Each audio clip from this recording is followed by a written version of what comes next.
Tapi ketika mereka baik, benar-benar baik kata Nabi, sebaik-baiknya pemberian dari Allah dan sebaik-baiknya mata udunya adalah almaratus solihah, wanita yang solihah, yang membantu kamu menjadi orang baik. Artinya apa? Ada proporsi di mana perempuan digelari musuh, distatuskan musuh, ada proporsi di mana perempuan berstatus pembela atau penopang ketaatan. Ya sudah seperti itu. Nanti kalau baca Quran, baca hadis seperti itu. Di mana wanita dipuji maknanya kayak apa, ketika dikritik maknanya kayak apa. Lelaki juga gitu sama. Sehingga banyak ulama yang merumuskan hubbul mal misalnya, mencintai harta. Itu hukumnya gimana? Ya kalau untuk kebaikan ya baik, kalau untuk keburukan ya buruk. Nah, makanya innama amwalukum wa auladukum fitnah. Harta kamu, anak kamu itu ujian. Nah, ini penting sekali dikenalin sehingga Quran itu tidak saling bertabrakan.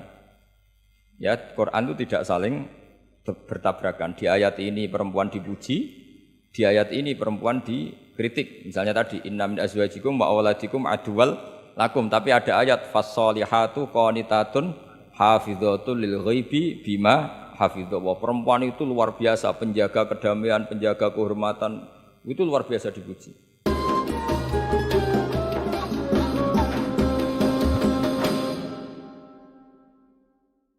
Assalamualaikum warahmatullahi wabarakatuh. Bismillahirrahmanirrahim. Rabbi shrah li sadri wa yassir li amri wa hlul 'uqdatam min lisani. Bismillahirrahmanirrahim.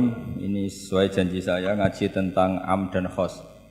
Annaul khamisu wal arbaun fi amihi wa khosihi. Jadi bagian dari ke-45 tentang am dan khos. Am artinya gini, satu lafadz yang maknanya itu mencakup apa saja yang bagian dari fardun min afrodi dzalikal am. Jadi kalau ada orang bilang ja'al insanu, datang manusia, berarti manusia siapa saja, bisa sukunya macam-macam, agamanya macam-macam, asal kecelok atau tersebut sebagai apa? Manusia. Nanti kaitannya tentang hukum. Saya baca ya. Al-amu lafdun yastaghriqu as-soliha lahu min ghairi hasrin. Jadi yang dikatakan am adalah satu pilihan kata yang siapa saja atau apa saja bisa masuk tanpa dibatasi. Di sini dicontohkan oleh Imam Suyuti kullu man 'alaiha fan. Setiap yang berdomisili di bumi pasti nanti fanin, semuanya akan apa? Rusak atau akan apa? Hancur atau musnah. Itu enggak ada pengecualian sama sekali. Tapi kemudian selalu ada problem am. Problemnya begini. Ada hal-hal yang oleh eksplisit ya, bukan sekedar implisit. Eksplisitnya nas itu dikecualikan. Nah, pengecualian itu bisa secara makna maupun secara mafhum. Misalnya begini, kamu punya aturan siapa saja enggak boleh masuk rumah ini. Itu kalau satpam kamu itu pinter, tentu otomatis tidak memasukkan aturan itu tidak termasuk untuk istri dan anak. Nah, nanti nggak boleh terus satpamnya bilang anaknya mau masuk, jangan. Kata bos saya siapa saja, kamu termasuk siapa saja. Atau contoh paling gampang itu istri sedang baik-baiknya ngomong sama suaminya, Mas, nak ingin apa rembuk sama saya, ingin apa saja rembuk sama saya. Ternyata, oh ya, ternyata rembukannya, saya ingin poligami. Wah, itu apa saja yang jadi masalah. Padahal kalimatnya kalau ingin apa saja, rembuk dengan saya. Kira-kira kalau inginnya seperti itu, kira-kira masalah apa enggak? Geger kan? Nah itu termasuk apa saja apa enggak? Apa saja. Cuma yang itu jangan. Nah itu ada analisis ulama, sehingga analisis ulama itu mengatakan begini. Fama min amin illa wa yatakhayyalu fihi takhsisu. Saya ulang lagi ya. Fama min amin illa wa yatakhayyalu fihi takhsisu. Enggak ada lafadz am kecuali kebayang ada takhsisnya, kebayang ada pengkhususan. Karena ya otomatis itu otomatis. Kayak tadi misalnya sampean tak bilangin siapa saja enggak boleh masuk rumah saya. Tentu itu ada koridor hukum baik yang difahami secara implisit maupun secara tatanan sosial bahwa itu tentu maksudnya itu orang lain. Tapi kalau gurunya, orang tuanya, anaknya, istrinya tidak akan masuk kaidah itu. Misalnya ya ayyuhalladzina amanu la tadkhulu buyutan nabiyyi illa yudana lakum. Wahai orang-orang yang beriman jangan masuk rumahnya Nabi kecuali dapat izin. Tentu ayat itu bukan untuk Sayyidah Aisyah, bukan untuk Hasan Husain, bukan untuk Sayyidina Ali, bukan untuk Sayyidah Fatimah karena mereka orang-orang yang otomatis boleh keluar apa? Masuk.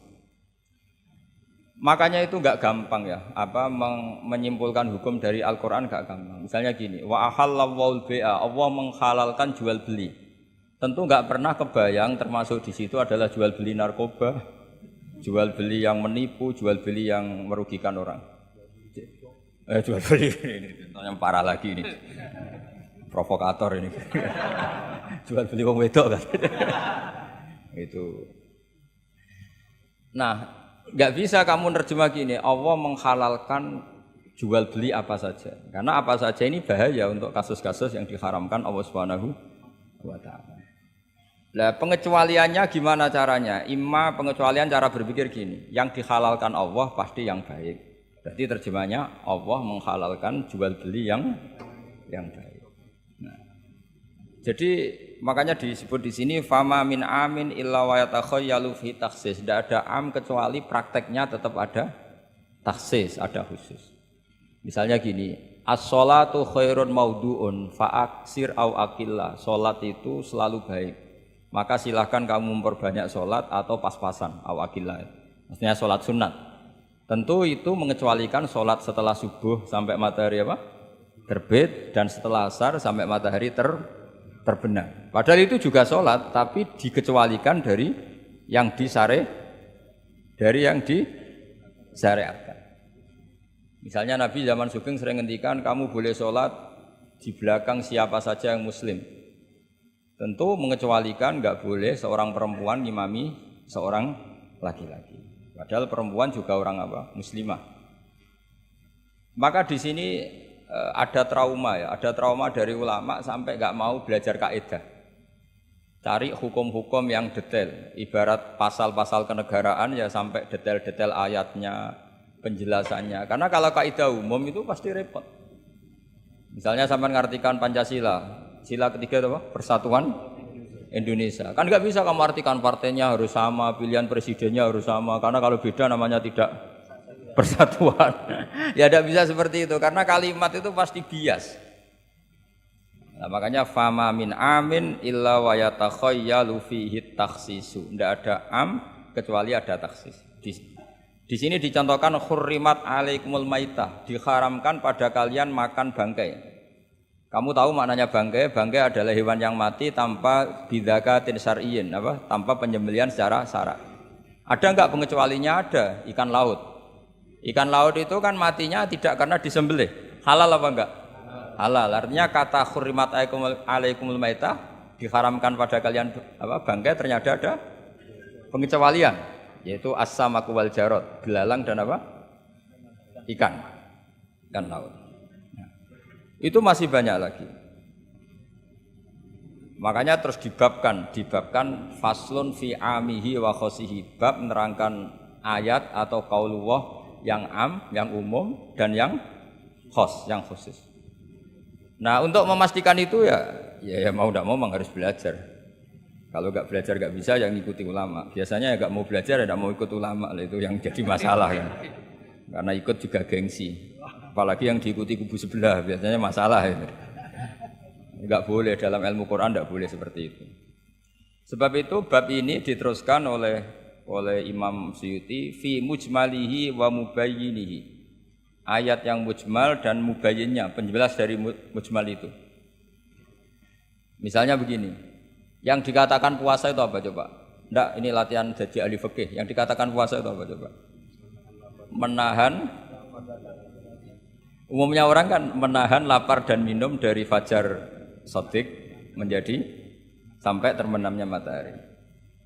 Nah, sekarang pertanyaannya, kalimat menahan lapar dan haus itu maknanya itu kan sebetulnya masih salah. Redaksi itu salah. Karena juga enggak boleh hubungan intim, enggak boleh memasukkan apa saja ke lubang dan sebagainya. Terus lalu batasannya sampai matahari terbenam. Ada beberapa daerah yang terbenamnya matahari itu tidak wajar. Sampai misalnya siangnya itu 22 jam. Atau kebalikannya, enggak ada matahari terbit, enggak ada matahari tenggelam, kayak di kutub.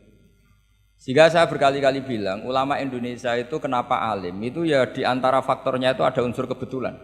Sehingga tidak dia katakan hoax.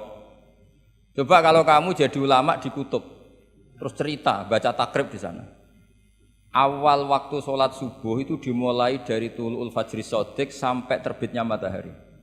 Orang kutub mesti tertawa-tawa, mataharinya mana bah? Gitu. Waktu zuhur adalah ketika matahari agak tergelincir ke arah barat dari garis tengah. Wah yang bener aja. Tidak ada matahari kok semua ukurannya matahari. Sehingga dalam ilmu falak astronomi diterangkan daerah yang enggak diliwati khotul istiwa, kalau dalam bahasa Indonesia disebut katulis istiwa, itu sebenarnya dari ilmu falak Arab, itu namanya khotul istiwa. Khotun itu garis, istiwa itu garis tengah. Khotul istiwa terus jadi bahasa Indonesia katul istiwa. Kayaknya tidak mungkin lah orang Indonesia pertama ahli falak, mesti yang ahli dulu itu orang Arab, karena ilmunya dari Arab. Jadi dari kulaan terus dijadikan bahasa sendiri apa? Katulistiwa. Seperti Taj Mahal itu sebenarnya dari bahasa Arab mumtaz mahal. Mumtaz itu spesial, mahal itu tempat. Terus bahasa Indonesia jadi apa? Taj Mahal. Itu kacau semua itu bahasa. Saya terangkan.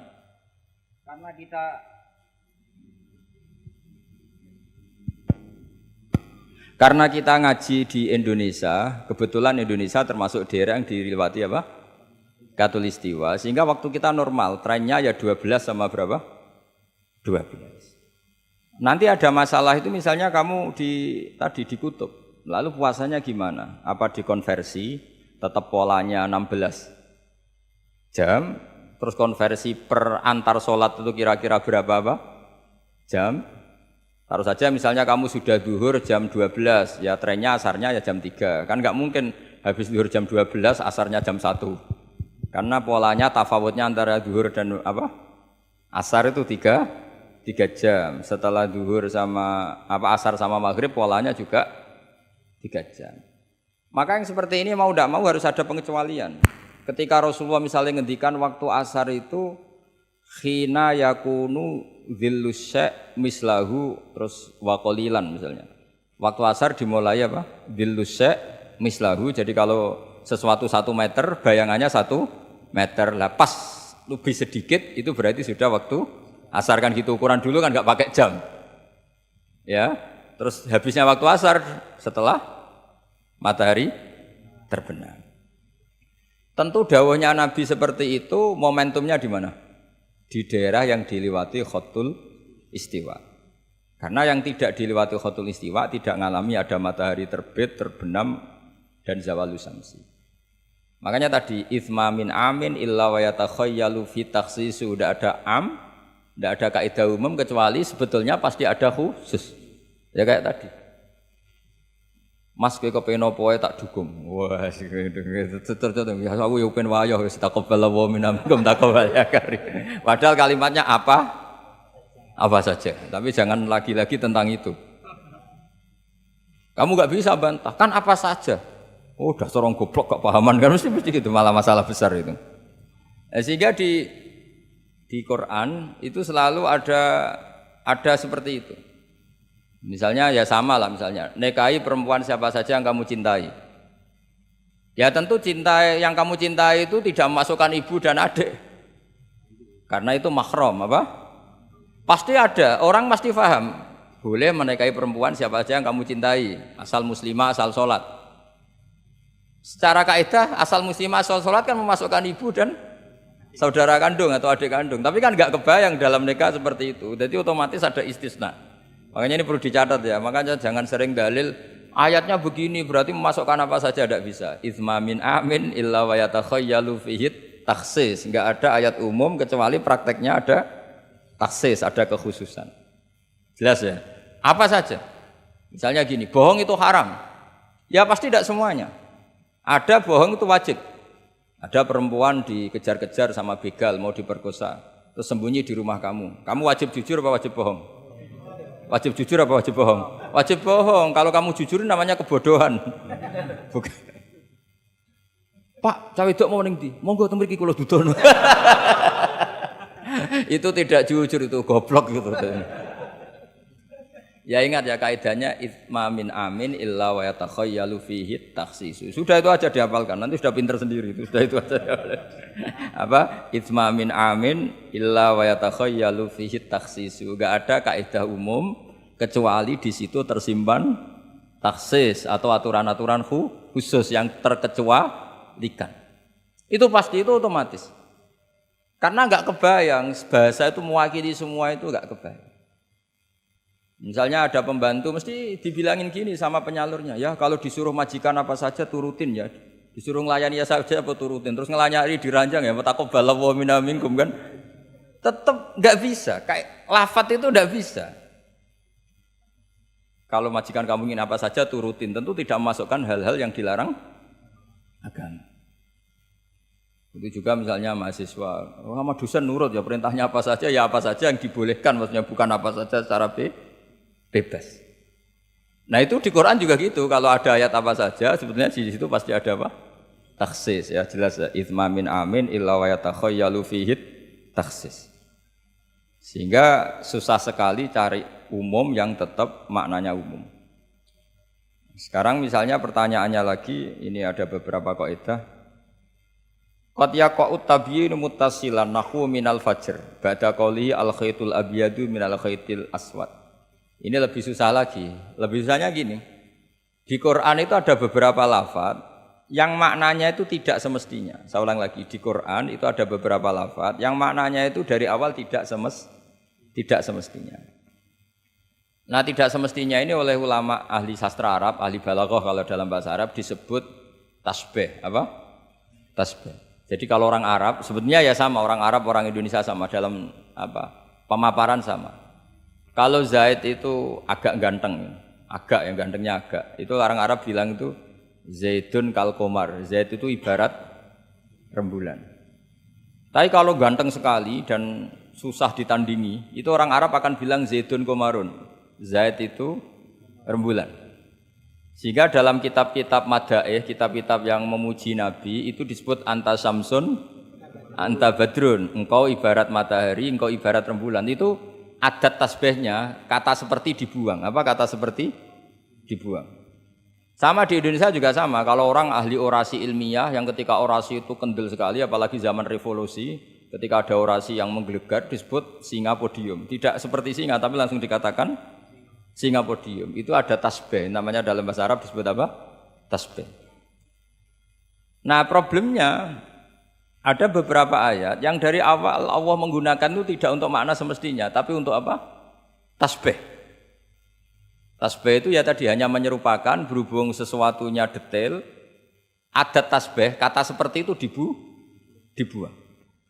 Misalnya gini, inna min azwajikum wa auladikum aduwwal lakum.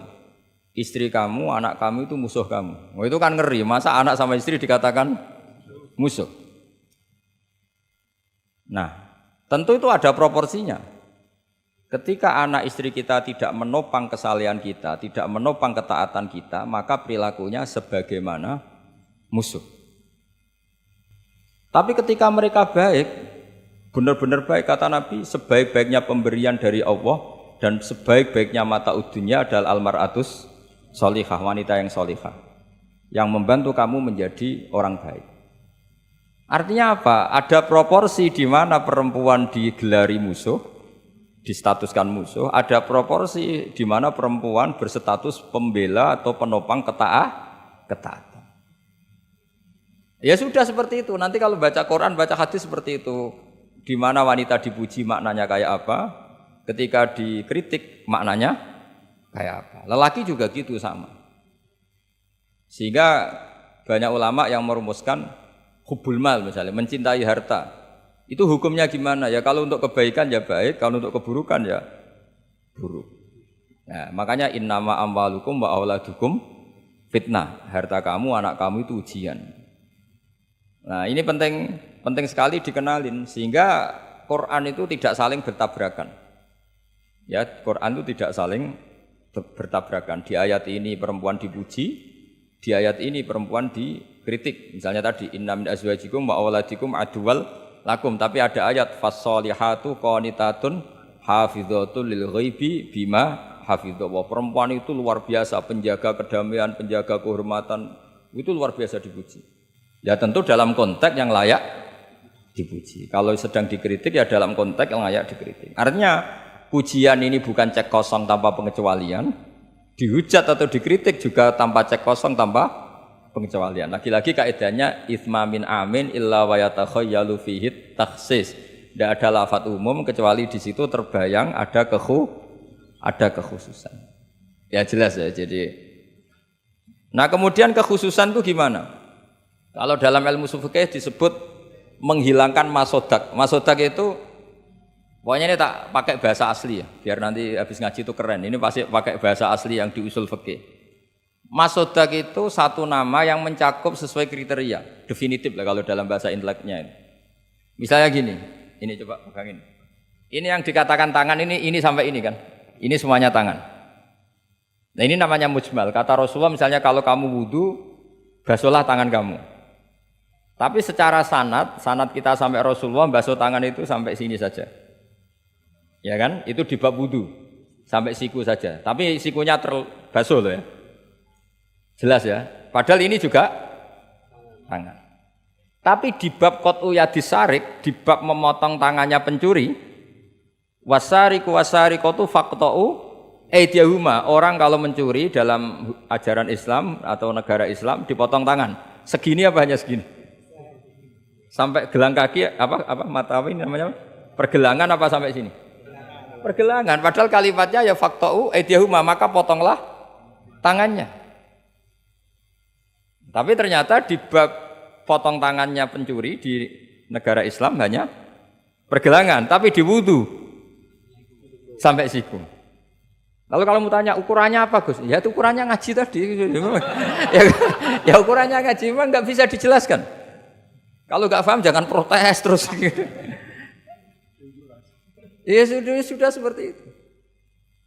Apalagi misalnya di Quran disebut jika kamu tahallul dari haji maupun umroh, mukhallikina ru'usakum, itu lafadznya mukhallikina ru'usakum, memotong kepala. Masa setelah haji dibantai kan enggak? Nah itu ru'us di situ itu dengan makna apa? Rambut. Lalu pertanyaannya harus semua apa sebagian? Nah itu kan masalah. Nah itu namanya mujmal. Mujmal itu lafadz yang umum, masodak kalau dalam bahasa Arab. Kemudian kita mencari-cari sanad. Saya ulang lagi, kita mencari-cari sanad sampai Rasulullah dulu beliau maknanya kayak apa. Akhirnya ternyata Rasulullah kalau tahallul ada yang gundul, pelontos, didoakan sampai 3 kali, Allah marhamil muhallikin. Terus sahabat pada usul, wal muqassirin ya Rasulullah. Masyhur itu kan, ya Allah semoga orang yang cukur gundul engkau beri rahmat yang banyak. Sahabat yang enggak mau gundul usul wal muqassirin, juga yang cukur apa? Pendek. Nabi masih ngulang lagi wa marhamil muhallikin. Mereka protes lagi wal muqassirin ya Rasulullah, tapi Nabi masih enggak mau ngendikan apa? Nah, terus baru ketiga sudah disebut, baru yang terakhir bilang apa? Wal muqassirin, juga yang cukur pendek. Lalu ukurannya apa? Imam Syafi'i milih qadru'un mulatil asbu, sekadar apa? Ujungnya apa? Jari. Sehingga pokoknya kira-kira segini. Jumlahnya minimal berapa? 3. Nah seperti itu mau tidak mau lafadz itu mujmal, kita tidak pernah bisa tahu tanpa sanad ke Rasulullah SAW. Karena Nabi yang punya otoritas litubayyina linnasi ma nuzzila ilaihim. Kamu Muhammad yang punya otoritas menjelaskan apa yang saya turunkan. Karena kalau tanpa Nabi tidak bisa. Misalnya Allah hanya ngendikan wa yuqimunas shalat. Orang baik adalah yang mendirikan sholat. Jumlah rakaatnya kamu tahu tanpa Nabi? Enggak tahu kan, mana yang wajib, mana yang sunat juga enggak. Makanya ketika ada orang mau belajar sholat sama Nabi, kata Nabi sudah di sini aja nginep kan. Terus kamu sholat terus di belakang saya. Setelah 3 hari nginep, Nabi ngajarinya mau gini dok, sallu kama ra'aitumuni usolli, ya sudah niru saya. Jadi Nabi nggak pernah ngajar kayak di kampus-kampus nulis, terus nerangin itu enggak. Kalau ada orang belajar sholat, ya Rasulullah saya ajarin sholat sebagaimana sholat engkau. Ya sudah nginep di sini 3 hari, kamu sholat di depan. Ya sudah, terakhir mau boyong, Nabi hanya ngendikan shollu kama ra'aitumuni usolli. Ya sudah kamu sholat kayak saya.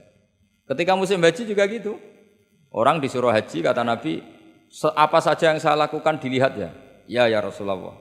Setelah selesai haji, Nabi hanya ngendikan litakhudhu anni manasikakum apa? Litakhudhu anni manasikakum, ya sudah kamu mengambil cara ibadah haji dengan melihat saya. Nah, cara-cara seperti itu sebenarnya lebih efisien ketimbang tag. Karena kalau tag itu bias. Sudah bias, kalau umum mesti potensi taksis, ya, potensi apa? Taksis. Ya jelas ya. Jadi ini saya teruskan lagi ya. Misalnya at-talaqu marratan.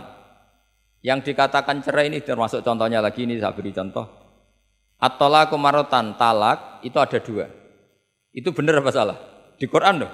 Talak ada 2, benar apa salah? Cara fikih salah, karena menurut fikih talak itu 3. Ya saya ulang lagi ya, di Quran kan istilahnya at-talaqu marratan, talak itu 2. Salah apa benar? Salah secara fikih, karena secara fikih talak itu 3. Maka cara memahami gimana? At-talaqu marratan, talak itu hanya 2 dalam konteks yang boleh kembali. Karena setelah 3 itu enggak boleh kembali lagi sampai si istri dirasakan orang lain. Nah, namanya apa? Mukhallil. Nah, akhirnya orang ulama itu mulai trauma, memahami ayat mulai trauma. Traumanya karena setiap satu kalimat atau satu frase atau satu qadhiyah kalau dalam bahasa Arab itu mesti duduknya beda-beda, duduk perkaranya beda-beda. Di bab wudu tangan itu sampai siku. Di qat'u yadis sarik memotong tangan pencuri hanya sampai pergelangan. Ya sudah kalau tanya cara tahu gimana yang ngaji sudah enggak bisa itu jelasin. Apalagi sebulan sekali gini wah tambah. Yang ngaji puluhan tahun saja tidak mesti alim, apalagi sebulan apa? Sekali. Makanya itu bisa dipakai alasan. Kenapa ada alim? Kan sebulan sekali. Jadi kalau ditanya kenapa ada alim? Kan apa? Sebulan sekali. Itu kan salahnya Gus Ba, tidak mau ngajar tiap hari. Gitu. Ya jadi jelas ya. Jadi semua itu ada proporsinya. Misalnya ada ayat lagi, la tudrikuhul absor. Keyakinan orang mukmin nanti di surga itu melihat Allah apa enggak? Enggak, keyakinan umumnya yang hadir di sini. Melihat kan? Tapi ada ayat la tudrikul absor. Allah itu tidak bisa tersentuh, bisa diliput oleh pandangan mata. Padahal di sebagian ayat wujuhu yauma idzin nadhirah ila rabbiha nadhirah. Orang-orang baik adalah wajahnya bersinar, nadhir itu maknanya bersinar pakai dot, ila rabbiha nadhirah, dan wajah-wajah itu nanti melihat Allah. Akhirnya yang pakai dot ya. Jadi kalau pakai dot itu apa? Bersinar, wujuhu yauma idzin nadhirah, terus apa? Ila rabbiha nadhirah. Nah. Akhirnya ulama cara berpikir gini. La tudrikuhul absor wa huwa yudrikul absor wa huwal latiful khabir. Meskipun kita melihat Allah itu tidak mungkin ikhatoh. Ikhatoh itu terus paham detail. Ya, paham apa? Detail. Karena bagaimanapun Allah itu qadim. Qadim itu la yutakayyaf. Enggak kebayang. Apapun hebatnya kita, perangkat kita ini semuanya profan, semuanya hadis. Sementara Allah adalah zat yang tidak terbatas. Sehingga ya sudah, kita tidak akan melihat secara utuh, secara sempurna sampai kita paham. Tapi seperti itu sudah bisa dikatakan melihat. Paham ya? Misalnya Anda melihat Merapi dari jauh, sudah bisa dikatakan melihat. Tapi jangan disuruh detail, pohonnya apa saja. Nah itu kan nggak ngerti detail. Ya kira-kira gambarannya seperti itu. Jadi la tudrikul absor ada makna khususnya, yaitu sampai menguasai, sampai memahami. Ila rabbiha nadhirah, ya melihatnya sampai apa sih kira-kira? Ya sudah seperti itu. Makanya semua kalimat ketika semua ulama, semua kalimat itu proporsional. Kamu bilang mencintai istri, sama ibu ya bilang mencintai. Saya teman yang kamu cocok ya mencintai. Lalu makna mencintai itu gimana coba? Mencintai ibu ada maknanya sendiri, mencintai istri ada maknanya sendiri. Terus mencintai simpanan ini yang repot. Itu maknanya juga sendiri lagi. Mencintai teman sendiri lagi. Mencintai uang maknanya ya. Semuanya dengan kata mencintai. Misalnya orang mukmin disebut walladzina amanu asyaddu hubbalillah. Orang mukmin itu sangat mencintai Allah. Kalau mencintai Allah itu dengan mencintai manusia itu beda. Aturannya juga beda. Kata para ulama, kalau Allah itu suka kalau dimintai. Tapi kalau kamu mencintai seseorang, kamu sering minta, wah itu istaqabbalallahu minna. Jadi Allah itu suka apa? Allahu yaghdabu in tarakta su'alahu wa banu adama yaghdab. Jadi Allahu yaghdabu in tarakta su'alahu. Allah justru tersinggung kalau orang yang mencintai dia kemudian tidak sering-sering minta. Tapi kalau Bani Adam semakin sering dimintain malah nafsu ya, malah tersinggung, malah capek. Jadi sama-sama kalimatnya juga mencintai. Nah bayangkan Quran itu seperti itu. Min awali hatta akhiri, lafaz ini semua proporsional. Apa? Semua itu proporsional. Sehingga cara maknani gimana ya tadi? Ada am, ada khos, ada mujmal, ada muqayyad. Makanya kita akan selalu berdebat misalnya. Ya selalu, saya ulang lagi, selalu berdebat. Madhab kiblat itu sebetulnya harus persis apa enggak? Ya tadi saya seperti ngaji saya kemarin. Kalau dalam konteks Indonesia asal kelihatan ke barat ya sudah keceluk madhab apa? Kiblat. Karena kalau detail, saya ulang lagi, kalau detail berarti semua masjid itu maksimal luasnya hanya 18 meter. Karena Ka'bah diameternya hanya 18 meter. Sekali yang di ujung sana, wah pasti melencengnya jauh itu. Jangan-jangan yang melenceng pas imamnya malah. Karena kalau Ka'bah 18 meter yang ujung sana berarti imam yang di sini. Oh, bisa sampai Ethiopia ya. Iya kan? Nah, itu kalau harus detail juga Ka'bah orang sholat harus cekung. Nah, kalau cekung bisa menuju ke satu titik. Tapi mana ada ajaran masjid apa? Cekung. Maka seperti itu dari awal Allah tidak menghentikan Ka'bah. Fawalli wajhaka syatrul Masjidil Haram. Satro itu nahwa. Ya sudah, yang penting kamu menghadap ke arah Masjid Haram. Bukan ke ainal Masjidil Haram yang detail. Jadi satro itu nahwa. Nahwa itu ya pokoknya ke sana. Nah itu yang dimaksud yuridu wa bikumul yusra wala yuridu bikumul usra. Agama ini gampang, kenapa dipersulit? Jangan kayak birokrat tertentu. Kalau bisa sulit kenapa dipermudah? Karena banyak kepentingannya apa? Ya terus saya teruskan lagi. Ini contoh-contoh. La tud ukhidlat lakum bahimatul an'ami illa ma yusla alaikum.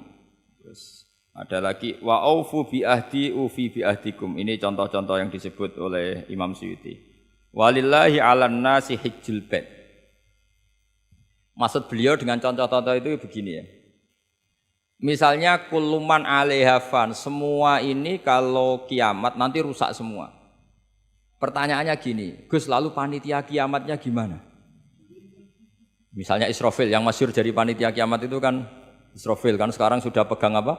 Trompet. Kalau trompet pertama malam itu gunjang terus trompetnya ceblok baru separuh itu kan terus gak jadi kiamat. Maka ulama mikir ini yang ya sudahlah kecuali panitianya gitu mesti akhirnya. Karena kalau ini panitianya ikut guling apalagi wah trompet sama mana ini belum selesai kiamat kalau sudah apa jatuh.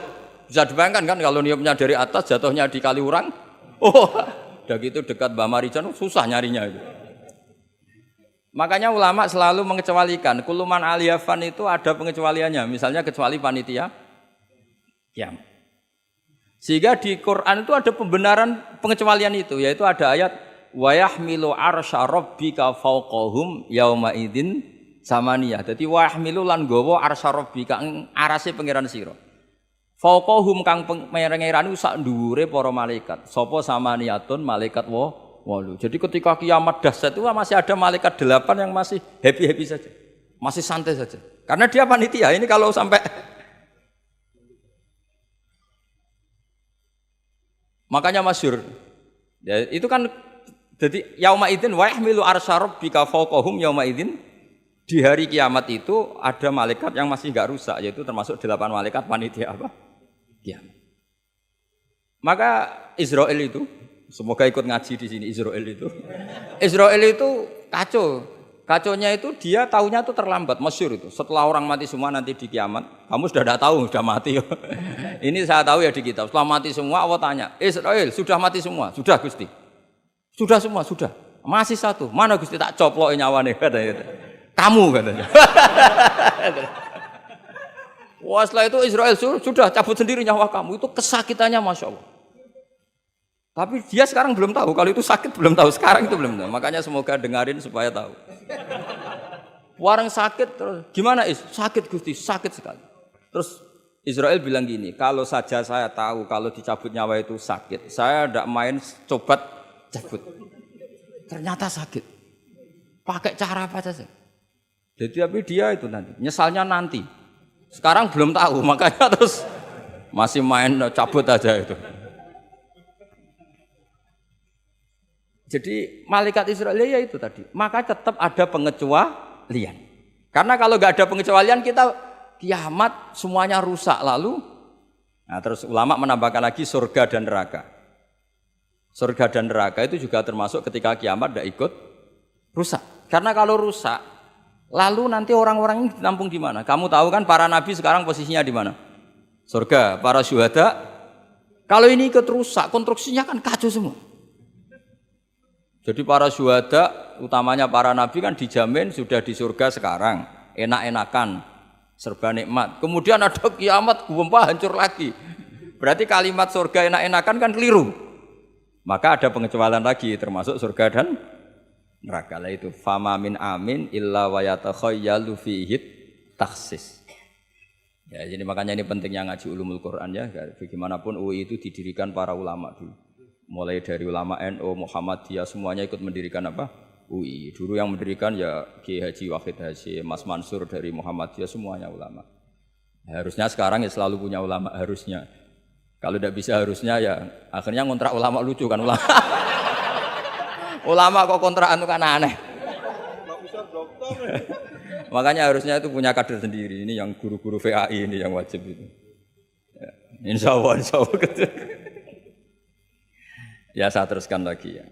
Jadi lafadz-lafadz yang butuh penjelasan kayak ihdinas siratal mustaqim, tunjukkan kami jalan yang lurus. Tentu butuh penjelasan. Penjelasannya apa? Siratal ladzina an'amta 'alaihim, jalan mereka yang telah Engkau beri nikmat. Juga sama walillahi 'alan nasi hijjul bait. Semua manusia diwajibkan Allah haji. Lalu kan tidak mungkin semua manusia punya kemampuan. Akhirnya diberi penjelasan manistata'a ilaihi sabila, yang punya kemampuan ke sana. Jadi itu menunjukkan dari sekian kalimat itu kata Imam Suyuti pentingnya mengkaji, kalau mengkaji am harus sekaligus mengkaji mukhassisnya yang menentukan kalimat itu. Kalau ngaji mujmal lafadz yang bias langsung mengkaji mubayyinnya, penjelasannya kayak apa. Ibarat pasal-pasal di KUHP lah. Kalau belajar pasalnya harus belajar ayat-ayatnya supaya tahu detail. Kalau enggak ya kayak tadi, persatuan Indonesia berarti bikin partai yang berbeda melanggar Pancasila karena silanya persatuan. Oh ya kacau kalau gitu. Nah kira-kira seperti itulah lafadz am kalau difahami liar ya kira-kira kayak seperti itu. Makanya saya berharap jangan mudah menvonis karena enggak segampang itu. Misalnya Nabi sering ngendikan laisa minna man khasyana, tidak termasuk umatku orang yang menipu. Ya ternyata ketika menipu itu tidak perilaku atau cerminan sebagai umatnya Nabi, tapi ya dalam hal menipunya saja. Tapi kalau ketika dia pas sholat, pas zakat, pas baik, ini cerminan umatnya Nabi. Jadi laisa minna fitil kal khoslah. Itu semua ulama menafsirkan fitil kal khoslah. Dalam hal itu dia tidak cerminan umatnya Nabi. Tapi di hal-hal yang lain cerminan umatnya Nabi. Karena tetap famay ya'mal mithqala dzarratin khairan yarah wa may ya'mal mithqala dzarratin syarran yarah. Artinya yang baik ya baik, berarti cerminan umatnya Nabi.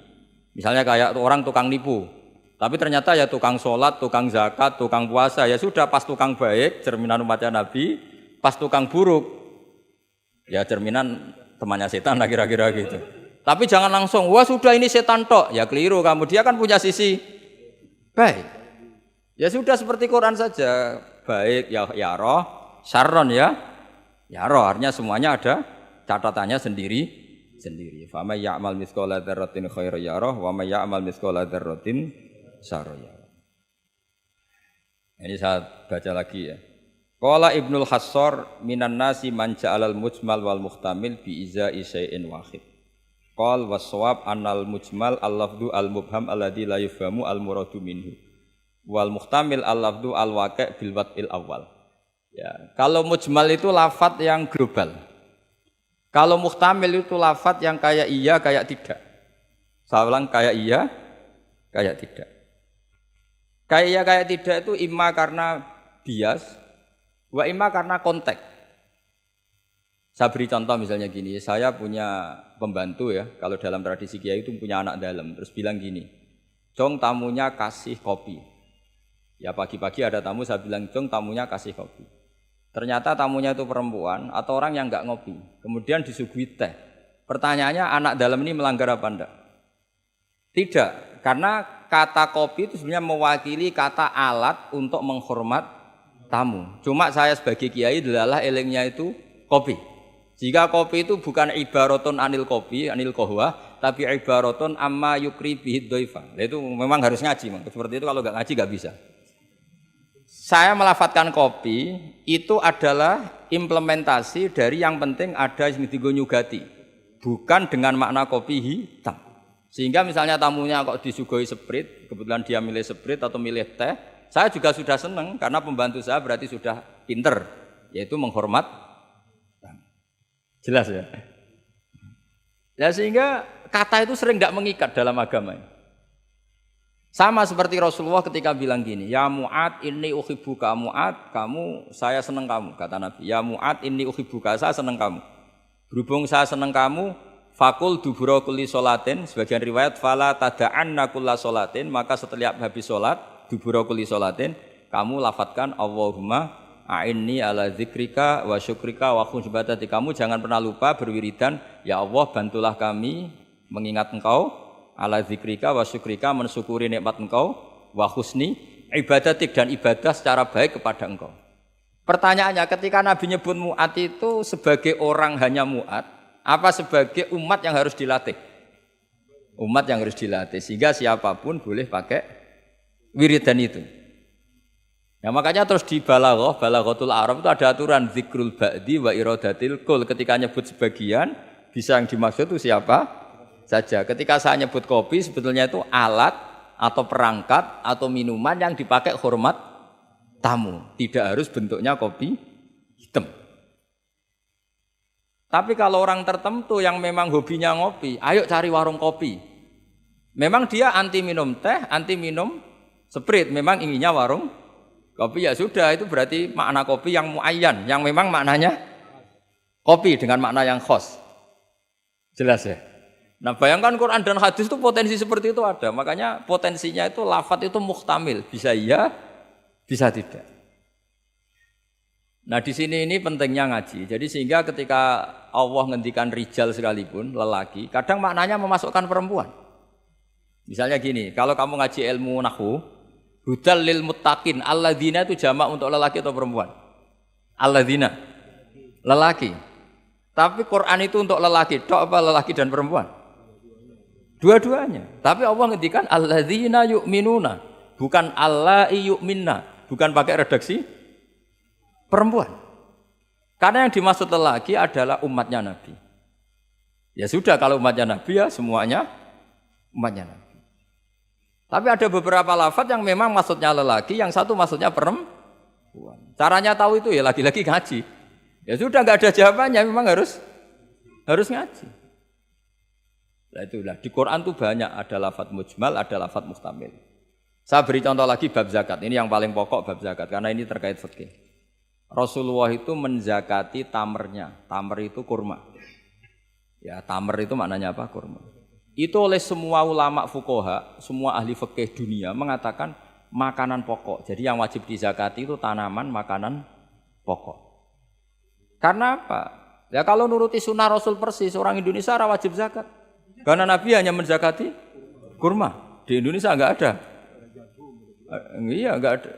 Jadi Ketika Nabi mengatakan tamer, saya ulang lagi ya, ketika Nabi mengatakan kurma maknanya apa? Zakatilah sesuatu yang sebagai makanan pokok, makanan khas atau makanan pokok daerah itu. Sehingga kita yang menzakati padi. Paham ya? Orang tertentu gandum. Sama seperti cung nak petui tamu sarungan gitu. Ternyata sarungnya itu basah. Wah, daripada basah katokan cekak ya tidak seperti itu. Sarung adalah ibaratun pakaian yang dianggap sopan dalam tradisi santri. Ketika sarungnya basah, penggantinya juga celana, jangan celana pendek. Karena kalau celana pendek tidak mewakili kesopanan. Jadi kalimat itu bisa diganti, cung nemuin tamu dengan kesopanan. Di antara gambarannya pakai sarung, maka sarung bisa diganti celana. Tapi nggak bisa diganti celana pendek, karena itu nggak cerminan sopan. Sama, cung tamu saya kasih kopi, tentu bisa diganti teh, diganti sprit, paham ya? Tapi nggak bisa diganti toa, paham ya? Karena itu nggak cerminan, jenisnya terlalu jauh, apa? Jenisnya apa?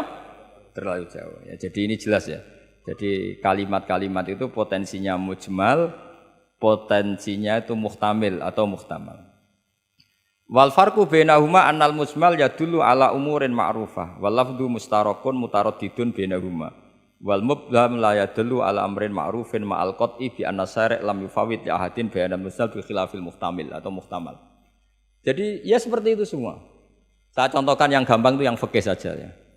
Misalnya orang disuruh sholat. Sudahlah kamu sholat saja. Ya tentu kalau waktu zuhur pikiran pertama itu ya sholat zuhur. Kalau waktu asar itu ya asar. Jangan pepeh kalimatnya gini. Cung kamu sholat. Waktu zuhur sholat apa saja. Qobliyah masjid atau tahiyat masjid. Yang penting kan sudah sholat. Jadi semua kalimat itu pasti proporsional.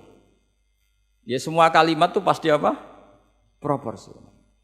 Sehingga pertanyaannya secara fikih, kalau kita harus madhep kiblat dan sholat harus bergantung matahari, maksudnya Nabi ya tentu daerah-daerah yang ada mataharinya. Maka kalau yang nggak ada mataharinya, ada ketentuan lain yang nanti ikut menginduk yang ada apa? Matahari. Karena setiap hukum pasti ada muqtadul halnya, ada proporsinya. Makanya kata ulama fikih itu misalnya begini lagi, tak contohkan. Yang fikih aja yang gampang, karena itu keseharian kita. Sholat itu batal dengan makan. Kalau kamu sholat, makan batal enggak? Batal. Itu satu upo sudah batal enggak? Sudah kan? Itu bahasanya sholat batal bil akli dengan makan. Sekarang kalimatnya tak ganti. Cung hormatilah tamu dengan ngasih makan. Satu upo cukup apa satu piring? Sama-sama kalimatnya makan. Wis tak kei sak upo sing penting mangan. Tapi misalnya di bab sholat kok kamu babkan kayak menerima tamu ya kacau. Sholat itu batal dengan makan. Oh nak sak upo orang mangan. Sedenge mangan ya sak piring. Jadi di bab sholat batalnya makan itu cukup sak upo. Tapi di bab hormat tamu minimal sak piring. Kalimatnya sama-sama makan. Sama seperti yang saya ceritakan tadi, di bab wudu tangan itu sampai siku. Di bab kotu ya disarik hanya pergelangan. Padahal ayatnya ya tangan faktou aidiyahuma. Padahal pergelangan bahasa Arabnya itu ku apa? Al-ku. Itu bab-bab yang oleh ulama disebut nanti kalau kamu ngaji Quran, kamu harus hati-hati karena ada lafadz mujmal, ada lafadz muhtamal, ada am, ada khas. Sebelum saya terangkan teks persisnya itu ada sekian problem dalam memahami Quran, terutama kalau lewat terjemah. Problem itu bisa gawat betul, bukan gawat-gawatan tapi gawat betul. Misalnya ada ayat begini dan terjemahnya pasti begini. Fa'ai nama tuwallu fatamma wajibah. Kamu menghadap mana saja, di arah manapun, di sana ada ridhonya Allah. Itu kalau hanya pakai terjemah, tentu menjadikan kita sholat bisa menghadap ke timur, ke barat, ke utara, dan ke apa? Selatan. Saya cerita sedikit tentang asbabun nuzul. Memang tema sekarang tentang asbabun nuzul. Dulu Rasulullah SAW ketika di Mekah itu sholat menghadap Ka'bah. Tapi setelah pindah di Madinah, di mana Madinah itu ada komunitas Yahudi dan Nasrani, Rasulullah itu menghadap ke Baitul Maqdis, kira-kira 16 bulan. 16 sampai 17 bulan. Semua riwayat itu kisarannya hanya 16 sampai berapa? 17 bulan. Sehingga orang Yahudi itu bilang begini, Muhammad ini baiklah, meskipun dia membawa agama baru tapi kiblatnya masih ikut kita, masih baik kan. Setelah 16 bulan Nabi diperintahkan Allah untuk menghadap ke Ka'bah. Awal liwajhaka syatral masjidil haram. Maka orang Yahudi itu berontak. Berontaknya adalah kiblat mereka ditinggalkan. Cara berpikir orang Yahudi itu kiblat mereka ditinggal. Sehingga mereka bilang mawallahum an qiblatihim allati kanu 'alaiha. Apa yang menjadikan umat Islam berpaling dari kiblat Baitul Maqdis. Kemudian mereka provokatif betul. Ini perlu diperjelas. Provokatif. Bilang begini. Inna Muhammadan tahayyara fi din. Muhammad ini bingung dalam beragama. Sehingga habis ngomong A ngomong B, habis kiblat Ka'bah, kiblat Baitul Maqdis. Sehingga dalam banyak tarikh disebutkan peristiwa kiblat itu terbanyak melahirkan orang murtad, orang yang keluar dari Islam gara-gara provokasi orang Yahudi. Muhammad tahayyara fi din. Muhammad itu bingung dalam menentukan pilihan apa? Beragama. Kemudian walhasil singkat cerita akhirnya Nabi itu madhep Ka'bah. Apa yang terjadi mukjizat itu adalah bahwa agama ini agama yang mewakili semua agama sebelumnya yang masih orisinil. Yaitu Nabi akhirnya berargumentasi Ka'bah adalah kiblat yang asli, yang lebih tua. Terus mereka tanya, buktinya apa? Dijawab oleh Quran, fihi ayatum bayyinatum maqamu apa? Ibrahim. Ka'bah bukti tertua adalah di situ ada makam Ibrahim. Makam itu jejak kaki. Ya, kalau bahasa Indonesia makam itu kuburan. Kalau dalam bahasa Arab makam itu jejak apa? Jejak. Sehingga diketahui oleh sejarah dibuktikan di situ ada jejak kaki siapa? Nabi Ibrahim. Sementara nisbatnya Baitul Maqdis itu adalah kepada Nabi Musa dan Nabi Harun. Yang ini adalah turunan dari Nabi siapa? Ibrahim. Hikmahnya apa? Begini, sebagai bukti bahwa Baitul Maqdis pernah menjadi poros Islam atau poros Tauhid, maka Nabi Muhammad pernah disuruh menghadap ke Baitul Maqdis. Buat inget-ingetan kalau ini pernah menjadi poros apa? Tauhid. Tapi tetap tua-tuaan masih tua apa? Ka'bah. Kenapa tua Ka'bah tadi? Karena Ibrahim adalah Abul Anbiya, bapak dari para. Dan di situ ada jejak kakinya. Fihi ayatum bayyinatum maqam. Bukti itu belum cukup. Dibuktikan lagi bahwa Ismail kecil itu hidupnya di Ka'bah. Kita tahu sa'i bena Safa wal Marwah adalah karena Siti Hajar sedang mencari apa? Jadi ada bukti sekian, bukti empirik bahwa Ibrahim itu kiblatnya itu Ka'bah, bukan Baitul. Sehingga ada kata-kata fihi ayatum bayyinatum maqamu. Nah, tanpa ngerti asbabun nuzul, kamu akan mengartikan fa'i nama tuwallu fatamma wajhu itu salah. Karena di situ kamu menghadap mana saja, maka di situ ada ridhonya Allah. Maka para ulama memberi catatan, maksudnya begini, kamu menghadap kemana saja, asal itu yang diperintahkan Allah, maka di situ ada ridhonya. Harus seperti itu maknanya, disesuaikan dengan konteks asbabin nuzul. Tanpa seperti itu tidak bisa. Dan masih banyak lagi kepentingan tentang asbabin nuzul. Jadi problem sekarang adalah banyak mufassir yang hanya mengartikan dari terjemah. Itu bahaya sekali. Jika ada orang yang menikah secara mut'ah, itu kan mirip kayak transaksi zina. Mereka berdalil famastam takum bihi minhunna fa'atuhunna ujurahun. Perempuan yang sudah kamu nikmati yang penting kamu bayar. Terjemahnya seperti itu. Karena ujur itu jamaknya ujroh. Itu fatal sekali. Padahal ayat itu begini, settingannya begini, setting siakul kalamnya atau asbabun nuzulnya begini. Ini sekaligus, memang saya sengaja ngaji dengan tema yang berat untuk penghormatan pada yang ngaji. Kalau temanya ringan kan kayak TPG. Jadi ini supaya gue keren-kerenan, ini ada doktor Pak Oni pernah dekan Fakultas Hukum. Jadi kalau saya nanti salah tinggal ditangkap saja, gampang kan? Tapi nangkap saya berurusan dengan Tuhan. Jadi kalau orang dekat Allah itu yang tanggung jawab itu Allah. Jadi dia bisa menang di kepolisian tapi kalah di hukum Tuhan. Jadi kalau berhadapan-hadapan dengan saya. Begini asbabun nuzulnya begini. Wal muhsanatu minan nisa yang awal juz 5 itu ya kita santai aja. Yang awal juz 5 itu sebetulnya maktuf diatafkan pada ayat hurrimat alaikum ummahatukum wa banatukum wa akhwatukum wa ammatukum wa kholatukum wa banatul akhi wa banatul ukhti. Jadi perempuan yang haram dinikah itu ada 7. Yang faktor nasab yaitu siapa? Ibu, putri, saudara putri, bulik dari bapak, amah itu bulik dari bapak, kholah itu bulik dari ibu, keponakan dari saudara lelaki, keponakan dari saudara perempuan. Ini disebut haram karena nasab, nasab gen.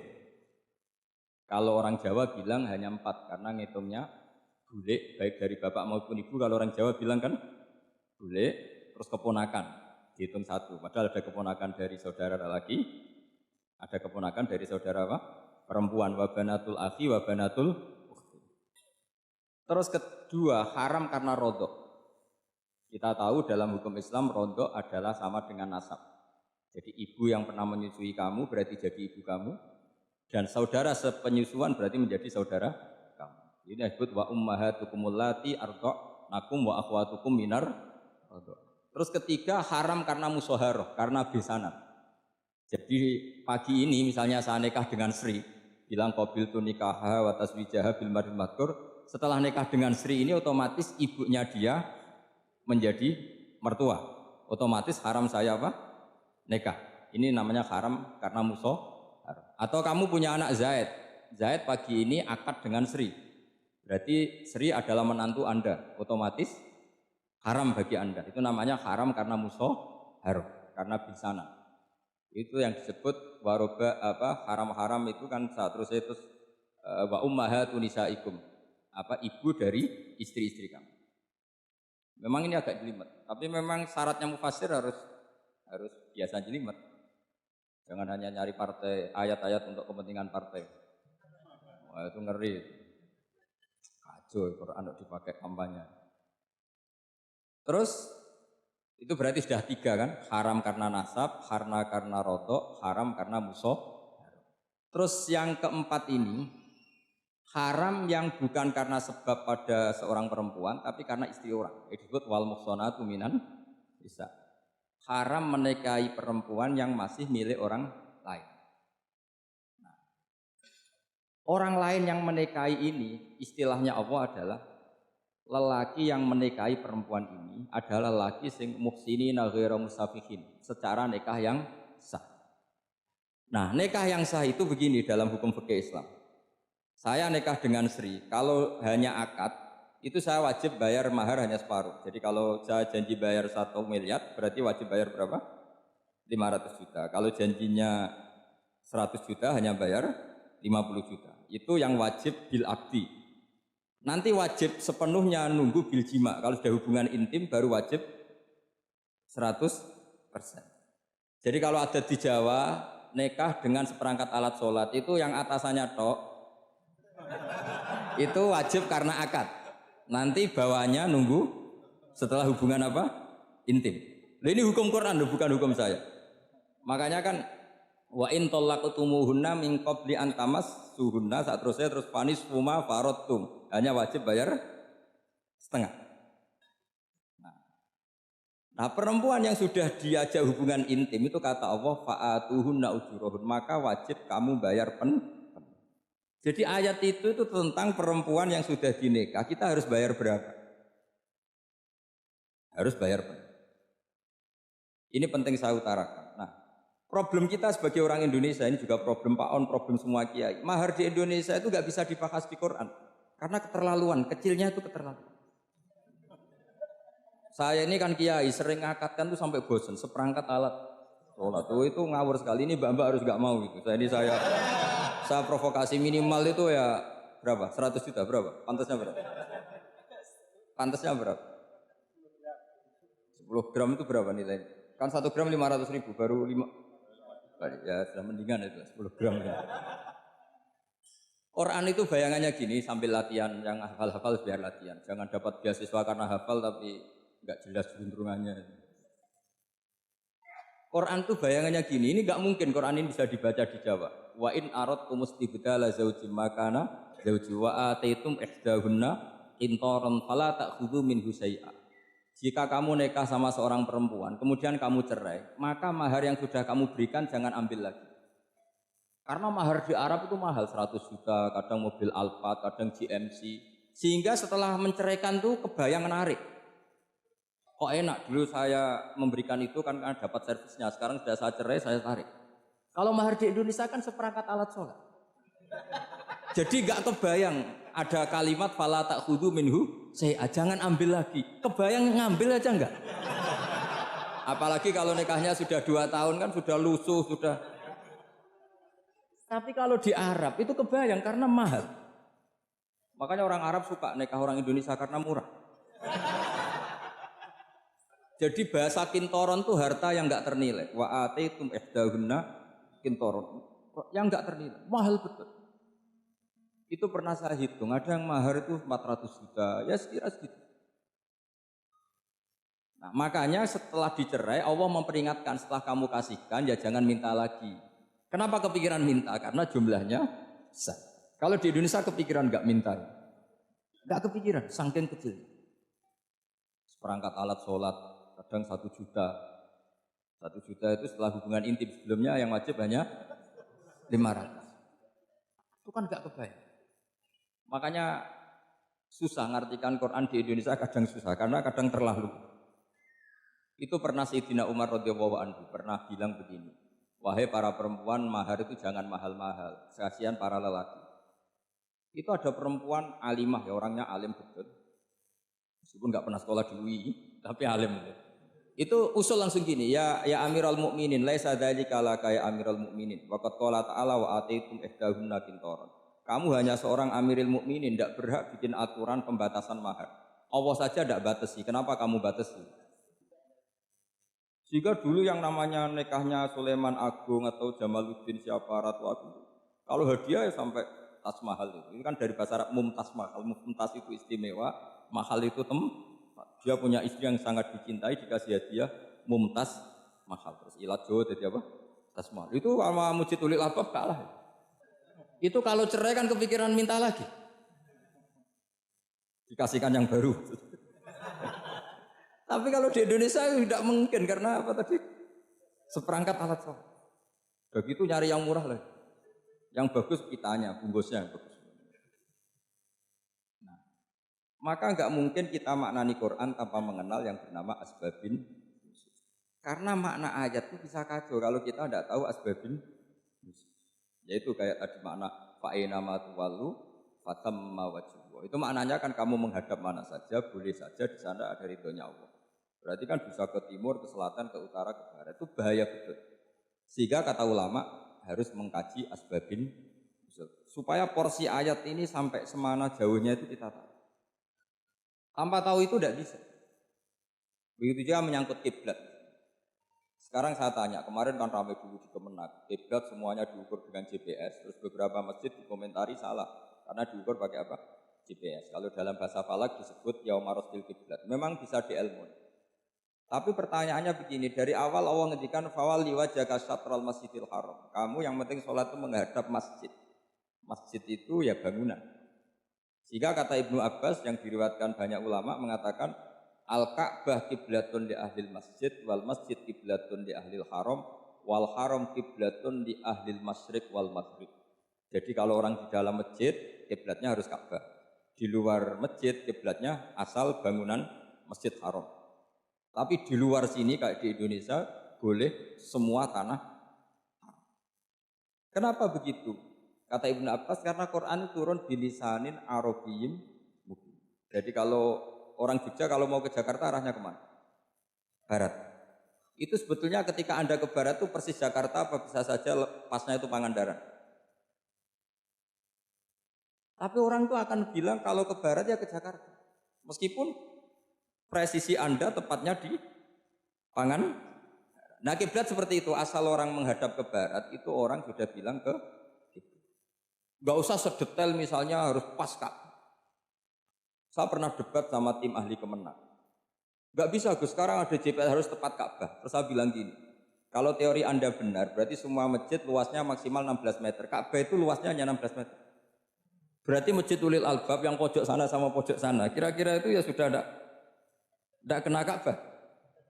Kalau harus tepat, Ka'bah itu kan diameternya hanya 16. 16 sama 18 kalau nggak salah.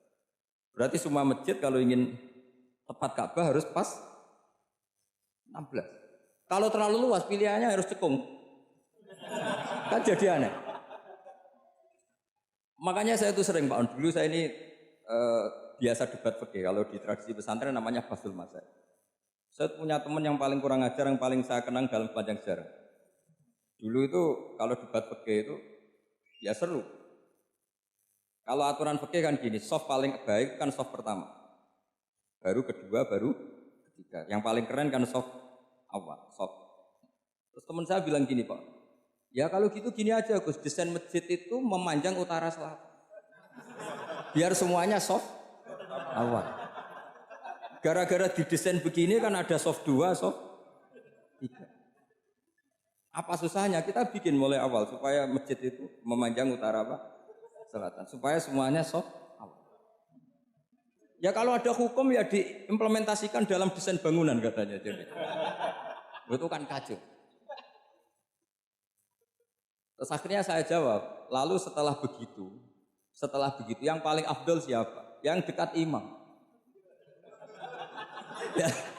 Ya sudah, bikin cekung saja kalau gitu. Artinya gini ya, beragama itu yang sehat. Jadi beragama itu berdasar riwayat. Berdasar riwayat, pernah ada ulama yang ngitung, Madinah menghadap Ka'bah itu ya tidak pas. Pernah dihitung pakai GPS. Kiblat Madinah ke Ka'bah itu ya tidak pas.